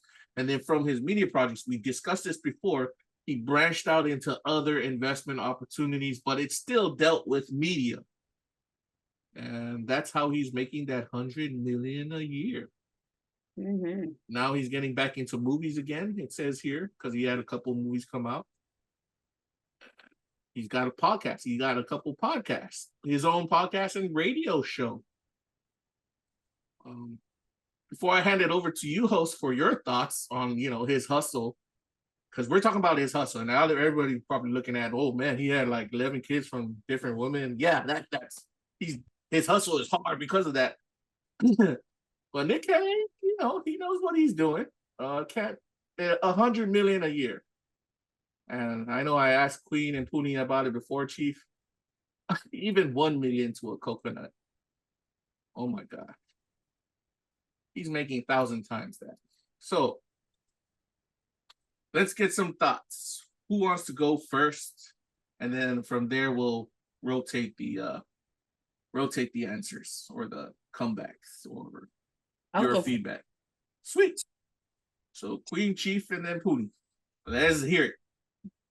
Well, first of all, kudos to Nick Cannon for his hustle. Right. You mentioned earlier that he will for sure his children will not be in the federal system. Nope. Or kudos to that. And for those people who's questioning how he's going to deal with his kids from different women, none of your damn business. The man is out there hustling. I mean, you don't see, he's got 6 kids, but at least he's thinking about his children. He's out in public and he's making the money. He's utilizing his reputation, who he is, go out there and hustle and to obtain these type of money for his children. I mean, he is an entrepreneur, and I'm sure Chief Lott's going to speak on that part of this or other part. This guy's got his own podcast. He started doing movies as little, and he's still going. And to create shows like Wild and Out and create other shows, platforms that's continue to have money, residual income come in for his children. I got to give it to Nick Cannon, even though I don't agree of whatever. But this man is there. He's there to support his kids, and you can also see in other articles how with Mariah Carey's the twins. He has a special room with them with just I think it's their candy, like a candy house or candy room with popcorn and every, popcorn machine and cotton candy machine and so forth. I got to give it up to the man. That's the point I wanted to, just being present in the children's life is very important. And for those of you who ask how he's going to support his children, mind your business. The man's doing his job, and kudos to Mr. Nick Cannon. That's all I gotta say right now. And then y'all can take over, then I'll come back probably later. Nice. Chief? Oh wow. Yeah, I have to agree with Queen. There's a lot of good take on that. It reminds me of ancestors who've have multiple wives and many kids, and for some reason they managed to sustain it through the whole thing. Well, we don't know an inside story, so this kind of seems like a modern day version of that, and it's kind of unorthodox for the general public to consume it and expect it without being judgmental on his situation. Oh yeah, they're judgmental. But then again, like Queen said, the guy's doing his part, right? It's rare to have a father present, number one, and then the circumstances of there's multiple mothers, but they're all his children and he's doing his part. And he knows the value to sustain and maintain his financial income. And yes, of course, the cool thing is, like, this is a good example of someone who does both entrepreneurship and 9 to 5, right? He does both. He gets paid a regular job just by hosting these shows. And on the side, he also got side hustles for a combination of utilizing financial cash flows within a household. He's a master to that, in my opinion. He's got a goal of keeping 100 million as a gross income for the year to support all of his children and the people within his inner circle. So huge kudos to Nick Cannon for holding it down. I really liked it. I just watched his last episode on The Wild and Now. The battle between the old school and the new school, man, that's so freaking funny. I've enjoyed his show from the beginning all the way till now, and to me, it's like an urban spot for the Black community to be themselves. They can be very creative. They're very creative, very talented, very beautiful. The culture within them, the American way, is so unique. And that Wild and Out show is that platform. I kind of envy it. I wish we had something like that, but there's no way we can match that in the Pacific Island level. That we do because something the culture different. it's completely different. I don't think it'd be accepted for the most part, because I know other ethnic groups or communities have their own similar platforms, but because Black being a lot of the American influence, specifically from the hip hop influence music wise, it is a very beautiful place to watch and entertain just by seeing the different personalities, the metaphors they throw out there, their sarcasm, when they get serious, the creativity. There's a whole bunch of stuff. What a great, his endeavors are beautiful. And I like the whole fact that he plays both sides, the regular 9 to 5. He's got shows that he is hired to do a job, which collects money after everything is concluded. And then he's got his personal side hustle on the side. That's the perfect ingredients for someone who wants to make specific amount of money for their financial freedom. And I think he's on a good track. Huge kudos to Nick Cannon. Thank you, Chief. Poonie? Yeah, ain't nothing but want to give nothing but flowers to the oos Nick Cannon. I just also wanted to correct the reporter. He actually has 12 kids.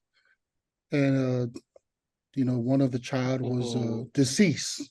Let's talk about his baby mamas. Everything that Nick Cannon did, it was calculated. Nick Cannon himself is a lover, not a fighter, and and because I follow him because he's pretty much my age, and actually, yeah, he's my age. And what do you call it? I understand. I can relate what he's talking about, because he's all about he mentioned that he's selfless,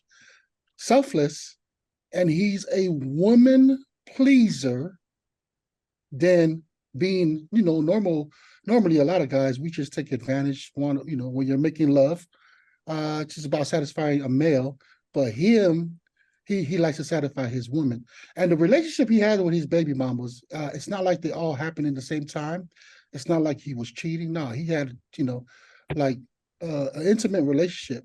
His decision making on the women's that he had babies with, they're all financially well. They're independent women that headstrong and they can take care of their own. So that's just me, the way I look at how his decision making when it comes to these women. The number adds up because two of them, I believe they had twins, one from Mariah and then the other one from his other baby mama. Nick Cannon mentioned an interview on Jason's I forgot what that platform was, but he mentions the fact that the relationship that he was in, it's not like he was in there just to give babies. It happens to just be at that time where a woman, that his baby mamas were fertilized and they were ready to have kids. And of course, like I said, for independent women, especially in America, there's a certain standard that they will want to be with a mate, if that makes all sense. That's what I have for him because Queen and Chief Lot pretty much covered everything. The only other thing is his education. He recently was a Howard University graduate. He's always and he's a philanthropist. So much things that he does. Like Chief mentioned, he does two other things. The third thing he does with his own charity. Nick Cannon is such a big help to the African American community. And that's something I would like to hope that if a Polynesian who is at that level is able to do for us Polynesian people too. I'm not going to mention any name, but a few of them come to my thoughts when I'm thinking about this. The guy is selfless for his time to go when he needs to wind. I mean, I feel like he's a church man too. You know what I mean? When he wants to wind down, he always goes back to his roots.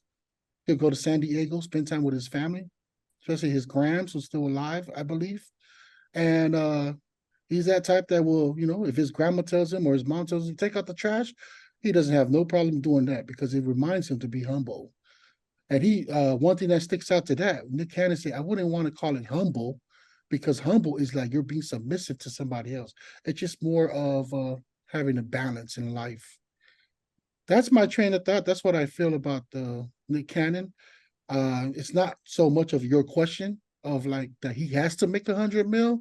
Nah, everything that he did, it was all calculated. He's a calculated person, because as we all know, doing this podcast, it's not about just creating content. Next thing you know, we got to do editing.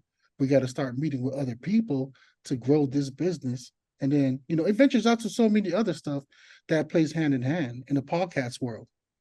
Yep, that's what I got right now, y'all. Beautiful. You've heard it from 3 points of view right there, Wefobz Nation.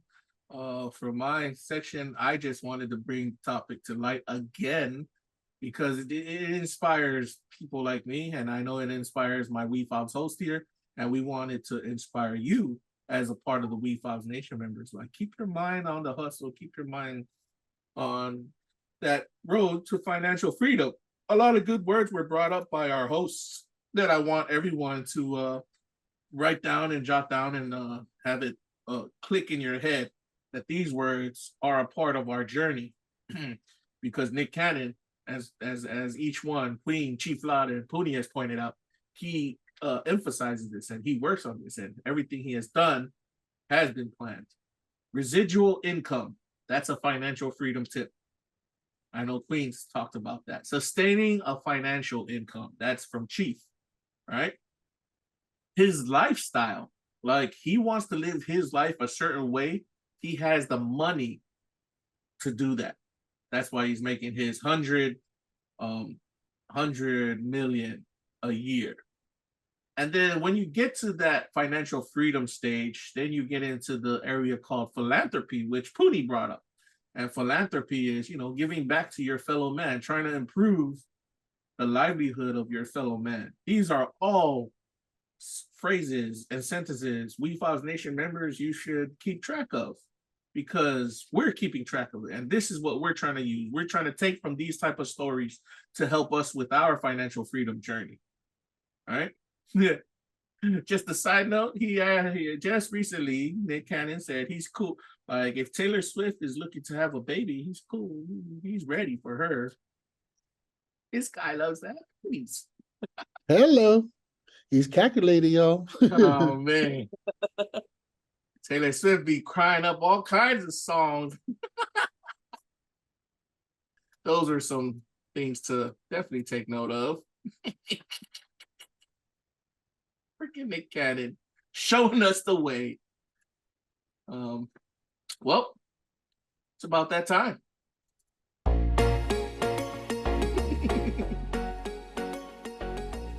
Are you all ready for this next journey? Going into Yes. this news. Let's go.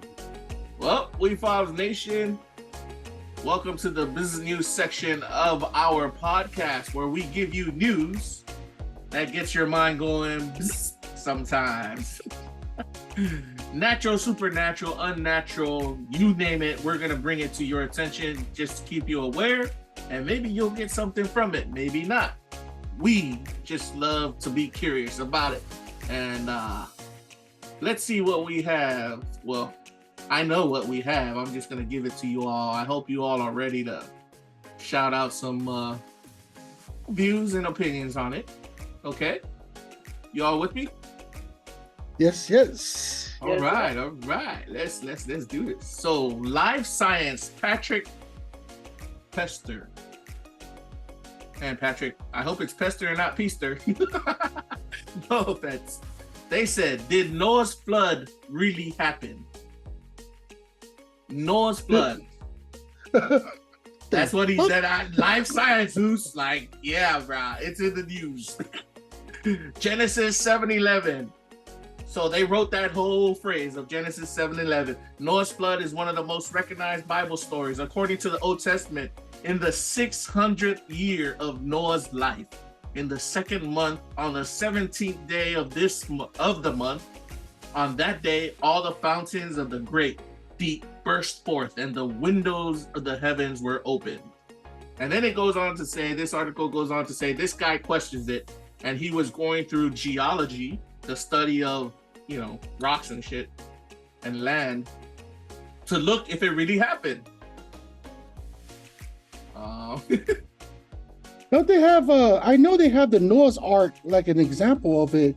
I think it's in Indiana or Michigan. I'm not sure. One of those areas. One of them states. I gotta look that up. Bro, you just hit it on what this thing says. So there's a study, and it says there would have been flooding, but it's a little bit more minor than what it probably really was. Okay. So the conclusion to that, this guy's conclusion with this article and the Live Science study, yes, most likely, because a lot of cultures already have flood stories. And just by looking at the geology of the land, they said, yeah, it's a possibility it happened. That's where they're going with that on their thingy. What you all think about that? So they're already bringing that in. They've been doing studies on Bible stuff, but yeah. Who's this guy? Like, what's his credits? Like, credentials? It's just a guy writing a new story on these scientists. The Patrick Peester was from Live Science was writing a story on these scientists who want to go out and use geology to see if it's true that Noah's flood did happen. And he's a journalist. It's just a journalist. Yeah, he's just a journalist, and he's taking all kinds of he's taking all these different studies that were just recently done from 2016 to now. The conclusion said it's most likely it did happen than it didn't, and it's also saying something like the flood probably wasn't that big.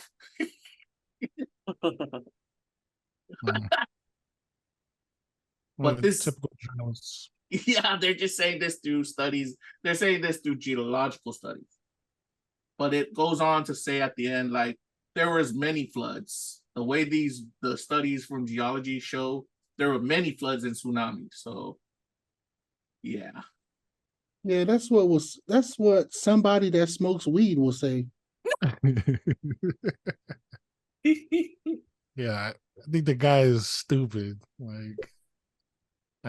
Well, it doesn't matter if it was like, I Yeah. don't care how what you can speculate as much as you want. The fact that it happened, that's all it is. How it happened, and like no one knows that. We just know it was an event that happened, and it's a historical one, and that's pretty much it. If you want to speculate on the little details, and tell me how they used to wipe their asses back then too. You know what I mean? Like, it's a little too speculations on all those kind of things. That's just to create conversations or ratings or whatever. I think it's a stupid article. It's just my personal opinion. Because Well, Buzz used to himself, probably. well, as we always say, to each their own. But I like the saying right here from one of the scientists, like the story of Noah. Who knows how far back that goes? Because through their studies, they say that's a very old flood, very old. Well, next. Okay, this is very interesting. This is for a lot of the sea people out there. If you're on the seas, you're doing fishing and stuff like this, this is another one of those, this is news moments that we're giving you. Live science again, Sasha Parr or Pear.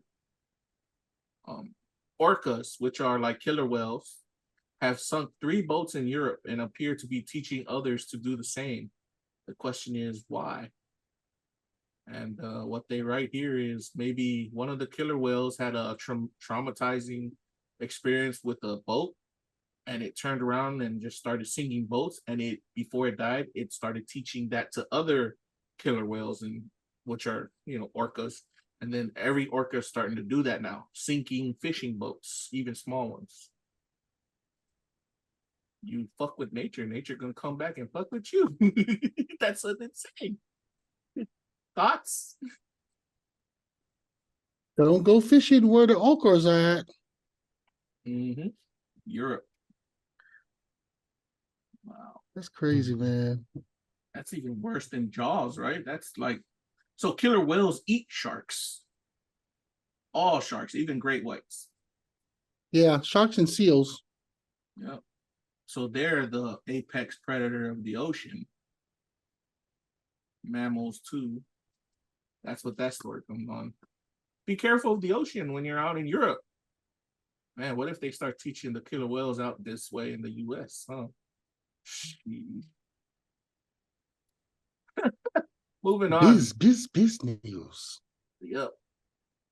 So archaeologists find a 7,000-year-old road under the sea in the Mediterranean. Like hella old road under the sea. And this is like very deep in the ocean. The flood definitely covered that part, right? Yeah, Yes, I was gonna say the same that's thing. why I put it on. Like, Article. yep. It's a video about it. It's from Fox Weather. Fox Weather, a video on it. And all it shows is just a guy just using the he's underwater and he's trying to take away all the sand and stuff. But there's this big ass road under the sea. Ancient road, 7,000 years old, they're saying, but it may be older, and it just goes to show the flood. Here we go. There we go. Send that guy that article. Let him know that. We can measure how the flood is. So Right. how far it go back with what kind of concrete? What was it even concrete? The road. And the flood is such an interesting topic, but I think people also miss the point of, like, even Noah, he was 600 years old. That's Can you give the me cool some part. of that immortality, Noah, please? I wonder 600 how years. I wonder how the strength is, because the older we get, you can feel the strength leaving because of old age. Yeah. Now to hit 100-year-old and then double that 2, 3, 4, 5, 600. How do you maintain your strength? Yeah, it was the Bible. It said he was. I think I watched a documentary on it. It was the Bible kind of said he was normal up till the end. But he just laid down and passed away. I believe that's how they put it. Whew. Well, we're coming up on that with technology, right? Learning how to keep human lives going longer. Mm-hmm. Well, team, that's all I had for Bzzz News. I hope that kind of got you thinking about some stuff. Some curious things out there in the world. Mysteries to be had. So now we're going to go into Wefobz updates. If there's any updates any of you want to drop, just drop it. Whyuce Podcast, guys. Do you have any updates you want our listeners to know about? Or are we good? Coming up in episode 12. Queen, you mean episode 13? Is it episode 13? Episode 13 is coming. Oh, you talking about 12 that you're about to post? Yeah, I'm about to post 12, right? That's the one I'm about to post. Yes, sir. Yes, sir. Yes, that's 12. Yep. Is there any updates on your guys' end you want our Wefobz Nation members to know about? Are we good? I Queen? think we're good. Okay. Oh, well, yeah, I think we're good. Am I missing Oh. something? No. I don't know. All right. Nope. Nope. Oh, you know what? Queen, because there's like a secret thing going on. No, I'm just giving Queen the top to go first to answer that. But no, just actually we added like some of the what do you call that? Like runbacks? Kind of like a few the segments. replays. Yeah, like a replays on it, added to it. Okay. Cool. Looking forward to it. Look forward to it, Wefobz Nation. Updates on our Wefobz. Chief, you want to say anything before I give them some quick updates and we move into the closing section of our podcast? Oh, I didn't get a chance to acknowledge that we just hit our 1 year. This is a really huge milestone for the Wefobz enterprise in general. So I've been working a lot on the back end trying to develop these new things to kind of step it up a notch. And then 1 year is in the box, in the books, and we working on taking it to the next level. A lot of fun, new, innovative approaches to the marketing of the platform. Very excited to see cryptos in the economical challenges. Crypto, which is where this platform is started from, is looking okay, so to speak. A lot of cool things happening. Very happy to see everybody again. It's been a hot minute, been very busy, just getting a lot of things going. And very excited for the future of what we have for the platform for Wefobz Enterprise. Awesomeness right there. From my end, we're the creatives behind everything from Wefobz to whyuce. We're all working together. You can see it for yourselves, everyone, on screen. A lot of design work is going up. We're getting there. We're doing our thing. We're putting down what we love, and you're seeing it, and it all just adds to our financial freedom journey. Thank you, everyone. Let's move into the last segment. And this is what I was looking for, because this is the segment, and I had to get the background music started. I started this with Queen. Following the market, ladies and gents, is Wefobz. It's our way of trying to view where the money is moving, how we can make plays on it. And we hope to bring some recognition to the coconuts out there on what you may be able to do. Let's go. Fortune. Parathana Rakesh. Please forgive me for butchering your name. Says, IBM CEO says its new AI tools will be able to do 30 to 50% of repetitive office work after indicating his own company will pause some hiring.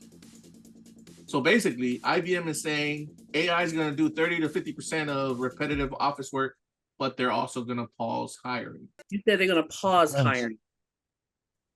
Pause hiring. Well, that's going to have a major effect to those who are looking for a job. Yeah. Doesn't it go back to a chief and who do you say? AI is not going to take your job. It's the people who use the AI going to take your job. Prime example right there. Yep, the boss is using AI to take your own job. Well, that's crazy. That's not crazy. That's a boss conquer move right there. And what's the boss's reason for it? Money. Yes. Cut costs, right? Cut costs.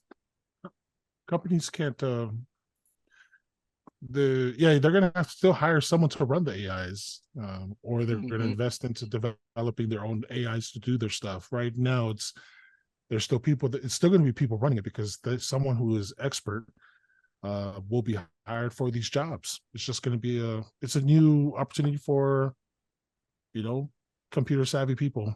It's a skill that we all have to have, administrative, right? Like the words and Excel and all those basic stuff. This is just another big bonus. Mhm. But this one will be a big one, big one that replaces a lot of other jobs. So we just make the adjustments and adapt to it. Got it.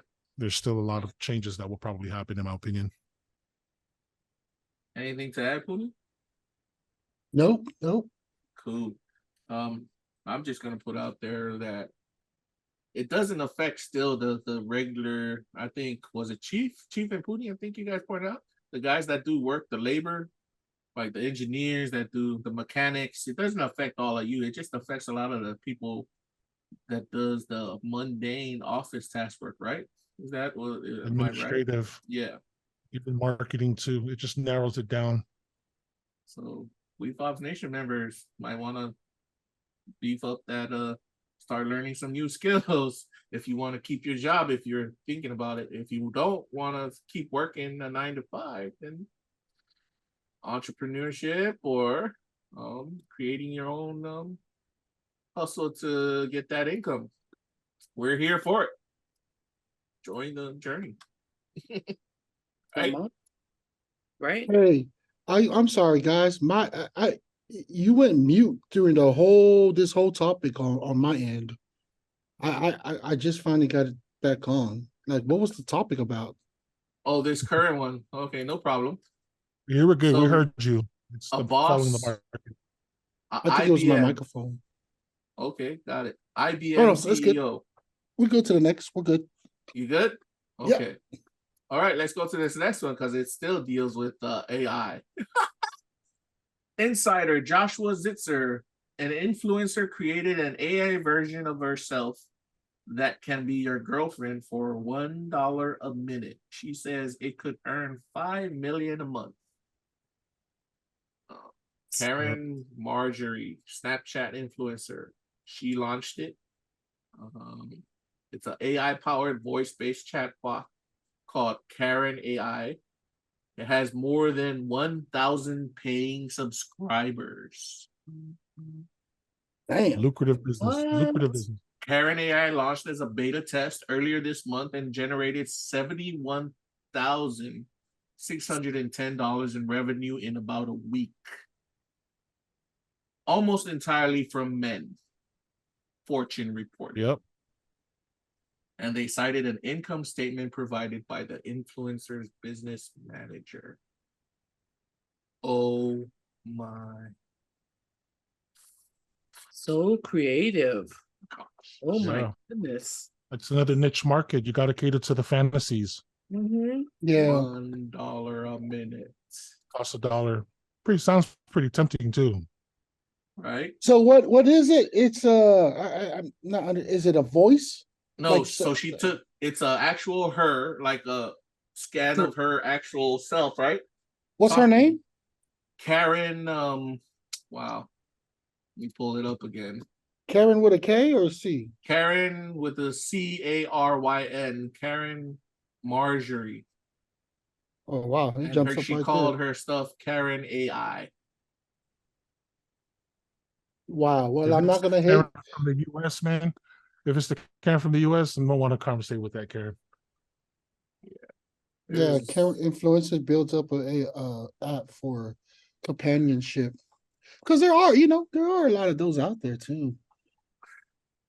It's that Pornhub crowd. The upgraded version of back in the days of 1-800-HOT. Yeah, Right? I'm It's not still gonna an hate on industry. them. That's No, like, yeah, that's that's- another hidden gem. That's each their own, right? Is what everybody's fetish is, as long as it ain't harming anybody. Yeah, she found something that worked. Kudos to her. 71 Hey. grand a week. I could take that any day. That's on the Nick Cannon frequency, man. You know what I mean? Yes. Yeah. Man, so she's basically using herself as an AI for pleasure for men. Yeah, but it's Bro. not even her real self. It's the AI bot talking to No, these I know. people. I see that. I'm looking at that. I was like, man, I'm gonna have to try one for Puni Moore for the women. See, you never know, man. Hey, Sheesh. pull it It's off and always tell worth us, come back trying. to us how it works out. For You know real. what? Yeah, try it. We'll keep a live journal on it. I'm gonna have to ask AI ChatGPT to for Puni Moore. This is Puni Moore. Add that to our segment on the whyuce. Go ahead. Yeah. And I was about to say that, yo. You know what? Yeah. I'm gonna leave that to the followers, man. Comment. Let us know. Let us know if you want Puni Moore to go ahead and have a Karen, version for the females out there. Puni Moore version. Mhm. Puni Moore version. Not That's Puni like Moore is a 0.05. virgin. Puni Moore version coconuts. Yeah. Because when it comes to like sex talk, I realize that Polynesians, we're because of our culture, it's not something that's been brought up, It's done in the it's like, bush. yeah, it's kind of like quiet. Like people like, oh, don't talk about that. You're nasty. I'm like, nah, man, wake the hell up. We in America, baby. You know what I'm saying? There's like a lot of talk shows and podcasts all about this stuff. America, the land of the nasty. Hey, are we gonna have like a Wefobz podcast for just the nasty? I wouldn't mind bringing on someone who wants to do it. If you Yeah. feel like you want to do it, come to Wefobz. We game, man. Right, Chief? For We're real. game. Bring What's it up, on, Chief? man. You never know, Bring it man. on. Sheesh. Bring it on. Bring it on. Different viewpoints, different Yeah, personalities. Yeah. Just Yeah, remember. find someone who wants to do that, man. just Because remember. I only bring that up because like I remember one of our cousins said like yeah, I was in the car with mom and aunties and them, and the stuff they talk about, it was just straight rated R. I'm like, for real? Ugh, you know what I'm saying? Like, Okay, now that's a different matter, man. When you gotta talk about stuff like that in front of your family, yeah. yeah. So, But sheesh. just Wefobz Nations, don't forget, if you are bringing it, we are on our road to financial freedom. That's the point. Come at us with the way, like if it's coming that way, then we cool. It's a free country. And we should. If I do it, I think I'm gonna just have it free for until like what was the idea? The ChatGPT started for free first, just to they see get it catch the regulated wave. later. No, start charging afterwards. Remember, I went to a ChatGPT. do what the AI creators did. Just throw it out. Yeah, just throw it out there. And once you bait them, then start charging them. There you go. There you Oh, go. man. Right? Yeah. You don't need a phone number. You just need a website now. Yeah. I'm gonna have to look into that. I'm gonna have to look into that stuff. Gotta create create it. Well, another one in following the market. I've got about 1, 2, 3, 4, 5 more for all of you, and then we can close it out. So the professor who made $10 billion by cutting Google its first startup check. This is from Benzinga Caleb Naismith. The guy, this professor, hit the jackpot with the earliest when you can get in early. From Stanford University, Professor David Sheridan stands alone as one of the luckiest and wealthiest educators of all time. And the question is, like, how did a college professor make 10 billion? Well, it goes on a fateful moment back in 1998 when he wrote a check to 2 of his students, Larry Page and Sergey Brin, to kickstart their visionary venture. The result? The company emerged from that modest $100,000 seed money and turned into Google Inc., which is now Alphabet Inc. Wow. This professor. That's freaking amazing. He's a professor of, so the reason why he gave him that 100,000 because he was a professor of technology and what else? Business, I think. And he understood where they were coming from. He pursued a master's degree and PhD in computer science from the University of Waterloo. And he held professorship at Stanford University. Isn't Stanford in California, right? Yes. Yes. Well, that's the $10 billion man right there. $100,000 investment, $10 billion profit. Wow. Ooh. That's what we want to get on. Yeah, man, when you see potential like that, that's an opportunity. Like if you see the vision for the future, then you would invest. Like 100,000 seems like a lot when it's not, because the return of investment is how much? How many billions? Did you say 20? 10 billion. 10 billion. Billion. B. What an Billion with a investment. B. If I Wow. had 100,000 and I believed in something and I could do it, I probably would have done the same thing. What a great investment. Yep. Because he found they were his students and he gave them the seed money, the first check. How the And- heck did he, as a professor, you make that much money as a professor? Well, because he got the royalties off of that seed money he gave them. He didn't. That's how he made the 10 billion was because of the Google shares. Like he started. I mean, Google. They gave him shares to the Google Inc. Yes, Yeah. I know. They gave him shares because did the professor give the students 100,000 invested in Yes. them? He invested in their Yes. vision for Google before they even started Google. Oh, Remember back That then is it was awesome. Yahoo, right? Yahoo was like the Yes. kingpin, and then along came Google out of nowhere, and that Google was from these guys. I'm just surprised that a professor makes 100 can afford 100K. Well, A professor. He was No, smart. the trick is using the trick is using the credit cards once you get all Yeah. that all squared away. Yeah. It's a financial play that you're never using your own money, or you're using borrowed money or loan money, and then you return it for a return. Or even if he did use his own money, it's probably money he already had set aside, right? Because he has a doctorate's degree, and the people with doctorate's degree, most of them that I know are really good with money. Most. They make minimum, I think, about 100K. Yeah, and they know what to do. Wow, it's just a very inspiring story. Oh, wow. Hopefully we have listeners that are Catching on. millionaires, that are watching our stuff and intriguing and invest in us. You never know. Why Like would we you? know with the whole thing Yeah. that what you just talked about. That's pretty cool. Man, that's pretty awesome, isn't it? So moving on. Microsoft reveals, this is from Fortune again by Eleanor Pringle. Microsoft reveals the AI skills that will be crucial to landing any job in the future. I know you all want to hear this, right? Yes, let's go. It says, whether it's the bot that takes your job or next generation co-pilot, one thing's for sure, artificial intelligence is set to change the game. It's already changing. It's being touted as the biggest technological advancement. You need to start working with AI skills immediately or risk being left behind. Yeah. What's the skills? With the nature of the work expected to shift as LMS pick up menial tasks, business leaders were asked which skills would be increasingly critical to the AI age. The most important aptitude the respondents agreed is analytical judgment, followed closely by the ability to work flexibly.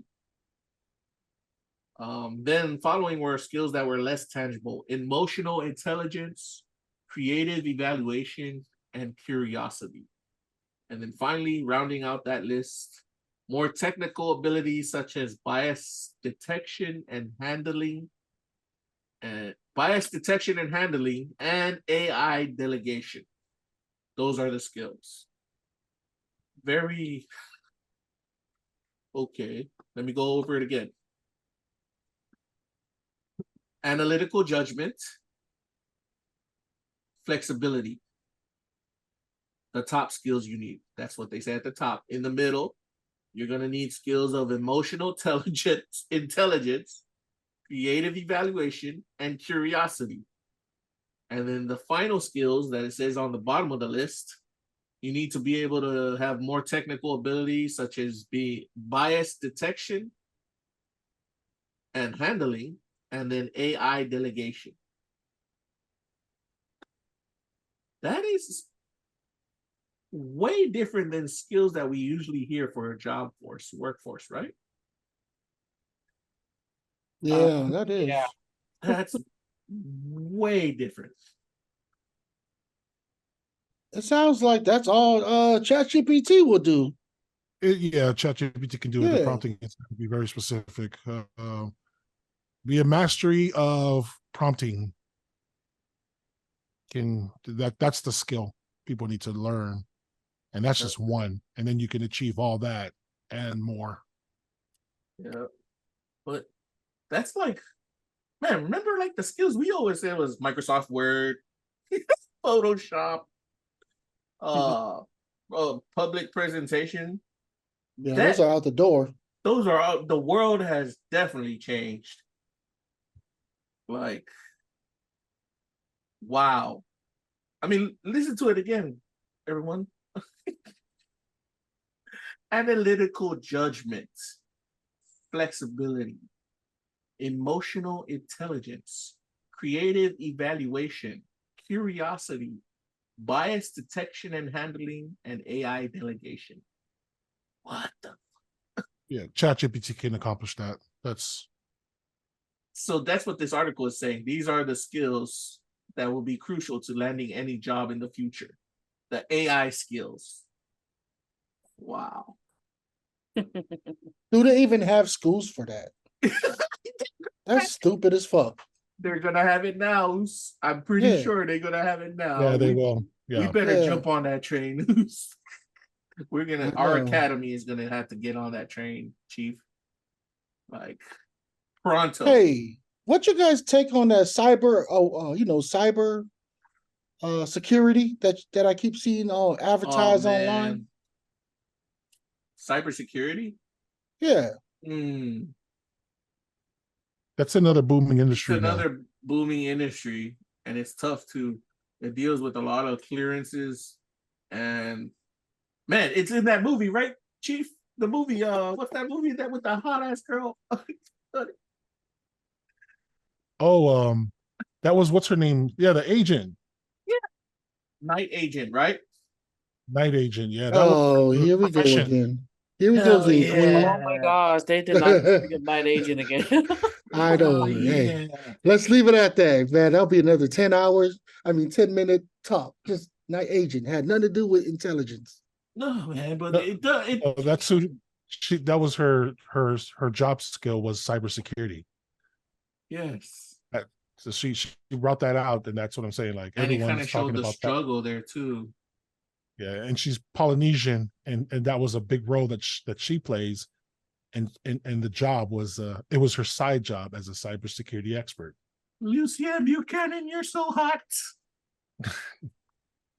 But then, yeah, Rose Larkin was what she was playing in there, and then just to speak to what you said about cybersecurity, it's a fast-pacing, high-paying job, but then man, you can get cut quick, right? Yeah, so much toes. updates. I heard when you do all those kind of jobs, engineering for cyber and computer, you can't rely on your degree because it's always updates. Man. It changes all the time. Yeah, the changes is purely innovative. It has to. Once you run out of ideas and you're done, then you're pretty much expendable at that point. Mm-hmm. Well, we all just saw it right here in the article. We've never heard those crucial skills before. I can tell you, I've never heard it in the workforce. Now they're using it as skills to get hired. The world has changed, as I stated before.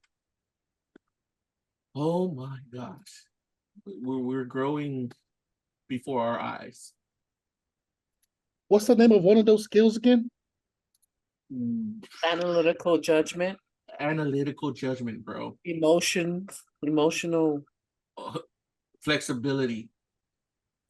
Yeah, those are all predictions. They all can be predicted based on what we do decide, because analytical is the key word. Yeah. Predictions or what analytical flexibility, analytical judgment. Judgment is something they can't do. No, that's analytical. It pulls from the data and allows them to make that type of judgment based on data. Emotional intelligence. There you go. They literally said emotional intelligence. That was the one I was gonna say. That's the one that's impossible for Right. AI to do. It's gonna require someone to.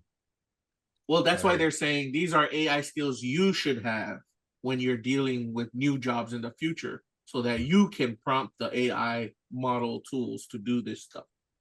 That's what they're Oh, saying here.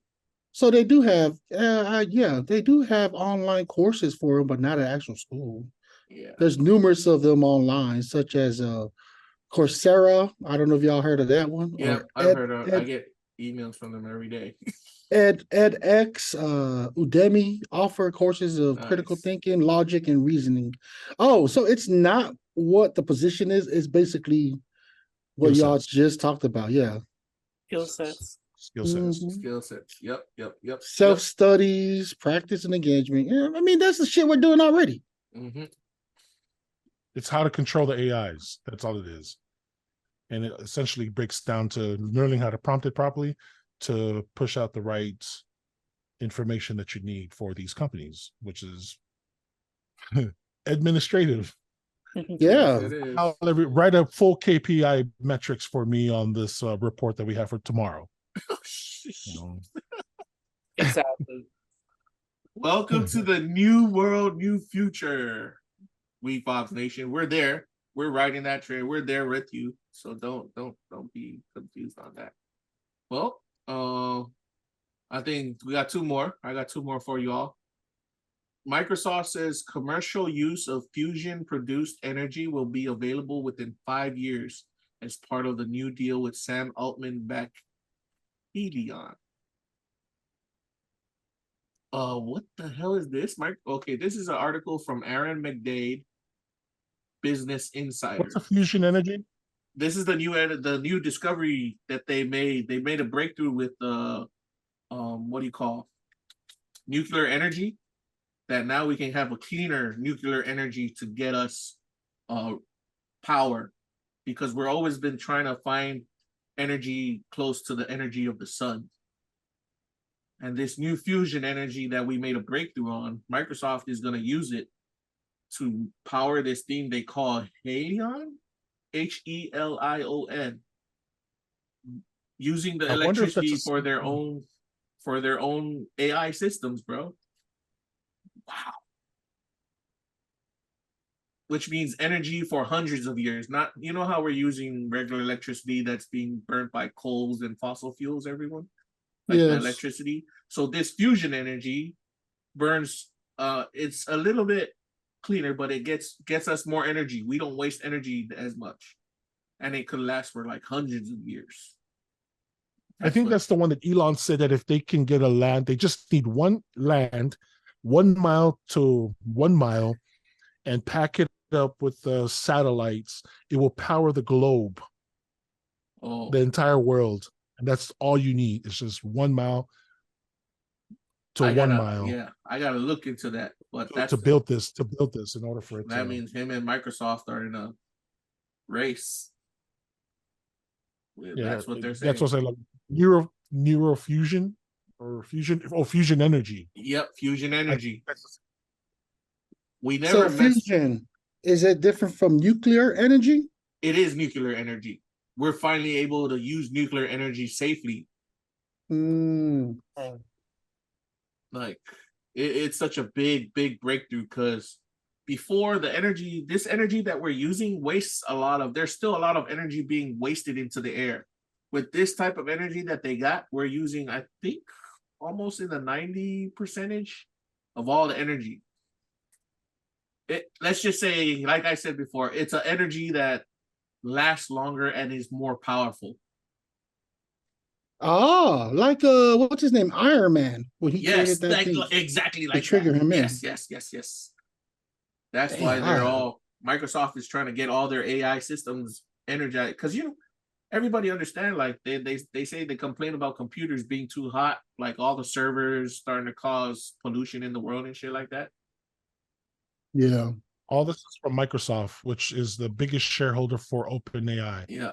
That's why they bought them. That's why they bought all the shares. And they want to do Because their they got a own lot of energy development now. that they, which is, and utilizing AIs to their advantage, which is smart move. Microsoft could be the next big thing. That's boss move. I think Wefobz Nation members, because I believe, this is my opinion, mine personally, I believe we need to latch onto this because Microsoft may be one of those corporations that rules the world in the future. Yeah, I'm gonna try to get try to utilize Edge, Microsoft tools instead of and Get Bing. the edge. Start get away from Google Chrome. I think was that's thinking the same thing too. Yeah, coconuts. Let's do that. Coconuts. If you're following Wefobz, Right. follow the way. This will benefit all of us. I That's a like good Edge. plan. I like the whole the Bing, the Right? AI Mm, Yeah. Bing. yeah. Remember the old Microsoft Windows? And how it always crashed on us sometimes. Right? They come a long way. But Yes, have they you have. Man, you all remember that movie though? Demolition Man. Sylvester Yeah. Stallone and Wesley Snipes. Yeah. Remember the big thing there was the corporations ruled the world and had wars? Like Taco Bell was one of the rulers of the world. Really? I don't know. That movie's old as heck. Rewatch it. That's what it was like, what it said, the backstory and shit. And that's why they had to bring that demolition guy back to life. Wow, I didn't even realize that. That movie was about that. Like corporations ruled the world. I mean, that's like a Ready Player One. Yes, corporations ruled the world. It's Mhm. just we gotta, man, ride the wave and either we become a corporation or we be in with it. That's exactly how US is being managed. It's a corporate world. I think that's all the world. I mean, all countries, huh? They're managed like that. It's a corporate world. It is. It is. Well, to close it out, this one's from YouTube, one of our biggest platforms that we post to. They're changing up their service style. They're making big changes, and a lot of users are going to despise it. And it deals with commercials. They're now going full on commercials where you can't skip the advertisements. They're bringing that up, and if you want to skip it, you're gonna have to buy the service. This is an article by That's You mean so late. That's You so mean late. Netflix or YouTube? I think that was YouTube. from Netflix. Tony Osu. This is from Mm, Tony Osu of The Street. okay. Here, so they're doing that. They're bringing their unskippable. Let's just say you're not going to be able to skip the commercials. That's what they're doing. Yeah. Because YouTube was I think known it's too- for letting you skip the commercials. That was what YouTube was known for. Now they're taking that away. And you got to pay the premium. See, Yes. remember everything starts off free. I just think it's way too late to introduce this into their platform. Yeah. Mm-hmm. Way too late. Yeah, I feel the same. That will disrupt their structure. Because now the experience is being interrupted forcefully, and the cure to that is pay them money. Oh yeah. Money moves. I don't know, but I think they subtly did it, because haven't you all realized, like, those commercials be popping up? Yeah. There's even unskippable commercials that come up on your. Oh, on those our are paid videos. advertisements. That's Yeah. paid advertisements. That's a money driven No. opportunity. But what I mean is, the reason why YouTube was known for was us, the viewers of these videos, can skip that shit. But now they're not letting us skip there's a 30-second ads that they don't let us skip when you watch, if you watch a YouTube video. I just Yeah. recognize now that you mentioned that. Yeah. Before you could skip Yeah. every commercial, no matter when it started. 5 seconds into it. Yeah. So they snuck it in. They've been doing that. I've been watching them. Because like you say, Chief, advertisements drive the business, right? And they're doing this for the advertisers themselves, because advertisers want more screen time. And the only way to get away from it, like you say, premium, they need to get to the premium service so you don't get commercials. So let me ask you three this. Would you pay for a premium service so you don't have to watch all commercials? No, I won't. I'm cheap like that. I'll find another way. Nice. I'm Queen? not a consumer of YouTube that Oh. much either. I would. You would? Queen would? No, I would not. Would not? Okay. Yeah. Clooney, would you pay to have no commercials on your viewing of stuff like YouTube videos, TikTok videos, and stuff like that?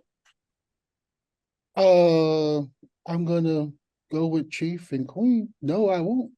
Nice. The reason is because all they're doing is just forcing us to go back into time where we're so used to having commercials Right? before the show. You know, it's just teaching us to be What we to be always came patient. from. Yeah, you know. Now, once I become a 2%er, of course, everything will just. I'll be, you know, I will have an ownership in YouTube, so it won't be no advertisement, you know. But yeah, Clooney, let's not It say is we're gonna become good point. 2%er. Let's say once we hit financial freedom. correct, right? But you know who else doesn't even it's inspiring. One person that inspired me that does this is LeBron James. As much as because he's already a billionaire. He is the cheapest, you know, because they have this thing on the players, and they ask the question, who's the cheapest player? Of course, they ask, and they're like, oh, it's LeBron. And LeBron himself said that. He's like, I am not going to pay anything just for some free streaming. I will go through the commercials. And I'm like, I respect that, man. And ever since that, too, I'm like, I start cutting everything off. Everything. Man, I remember we grew up watching commercials. Yeah. Yeah. It's nothing but a G thing. Exactly. That's where you go take your bathroom breaks, go refill Yup. water Yeah. and everything. Sometimes we look forward to those commercials, right? Exactly. Yeah. We need a break. We need a That's how break. we remember all those commercials. We remember it because of those. Yeah, the commercials were very catchy. And that's when Very they catchy. really, they were making some bomb ass commercials too. Like, but I think Da, this da, da, da, da. When I go to America, I'm going to McDonald's. Yeah. For real. right? Would But you come? Can you bring us a McDonald's, please? Very catchy. Don't you all feel like this newer generation though would pay for that service? Oh, I think they will. I agree. Oh, they'll pay for it. Oh, of course. The- Once they have money. Yeah. So there you have it, Wefobz Nation. You see the differences in viewpoints. We're coming from an age where we've been through that, and it's just going back to that again. Like everybody's thinking, oh, it's on you thing. Nah, they planned it out. we can handle it, but can you handle it? Being one of the newer generations. Yeah. Money plays again. Money plays. Yes, that's definitely one. Yeah, take Man. notes. Very same principles. Yes, indeed. Well, here we are. Let's review. We talked about a lot of things here. Wefobz Nation. All of our hosts gave you their views on marijuana and teen mental health, the dangers of AI, and then the hustle that Nick Cannon has going. We hope you got something from it. I'm gonna give it up to my host to have them put their closing thoughts. You already heard our business news and our following the market. We hope you got something from that. Anyhow, all right, hosts, why don't you let them have it? Tell them what's up before we close this one out. Thank you for listening. Remember, this is Mental Health Awareness Month in Asia Pacific Island Heritage. Taking care of your mental health is a powerful act of self-love and personal growth. Beautiful. Next. I just want to remind our listeners, especially us Polynesian people, man. Let's work together. Let's get together and make moves, baby. Ride the wave while it's hot. Hey, we're there right with you. Oops. Shout out Chief. to all the Polynesians. You know, it is also AAPI month. Tell the stories, man. Tell the stories and bring it to surface so we can all reminisce and enjoy it and celebrate it together. So God bless and love all my polys out there, man. Stay tuned and spread the love. You heard it. Chief flat out, sir. You've heard it here, Wefobz Nation. Man, final shout out to EM Tongi for making it to that top 3. We shouting you out, boy. Keep it going, man. No matter what happens, Stoko, we got you back, man. This is Puni Moore. This is Queen. This is Cheap Lot. This is Guy So Smooth. And we signing out for this podcast. See you again. Wefobz.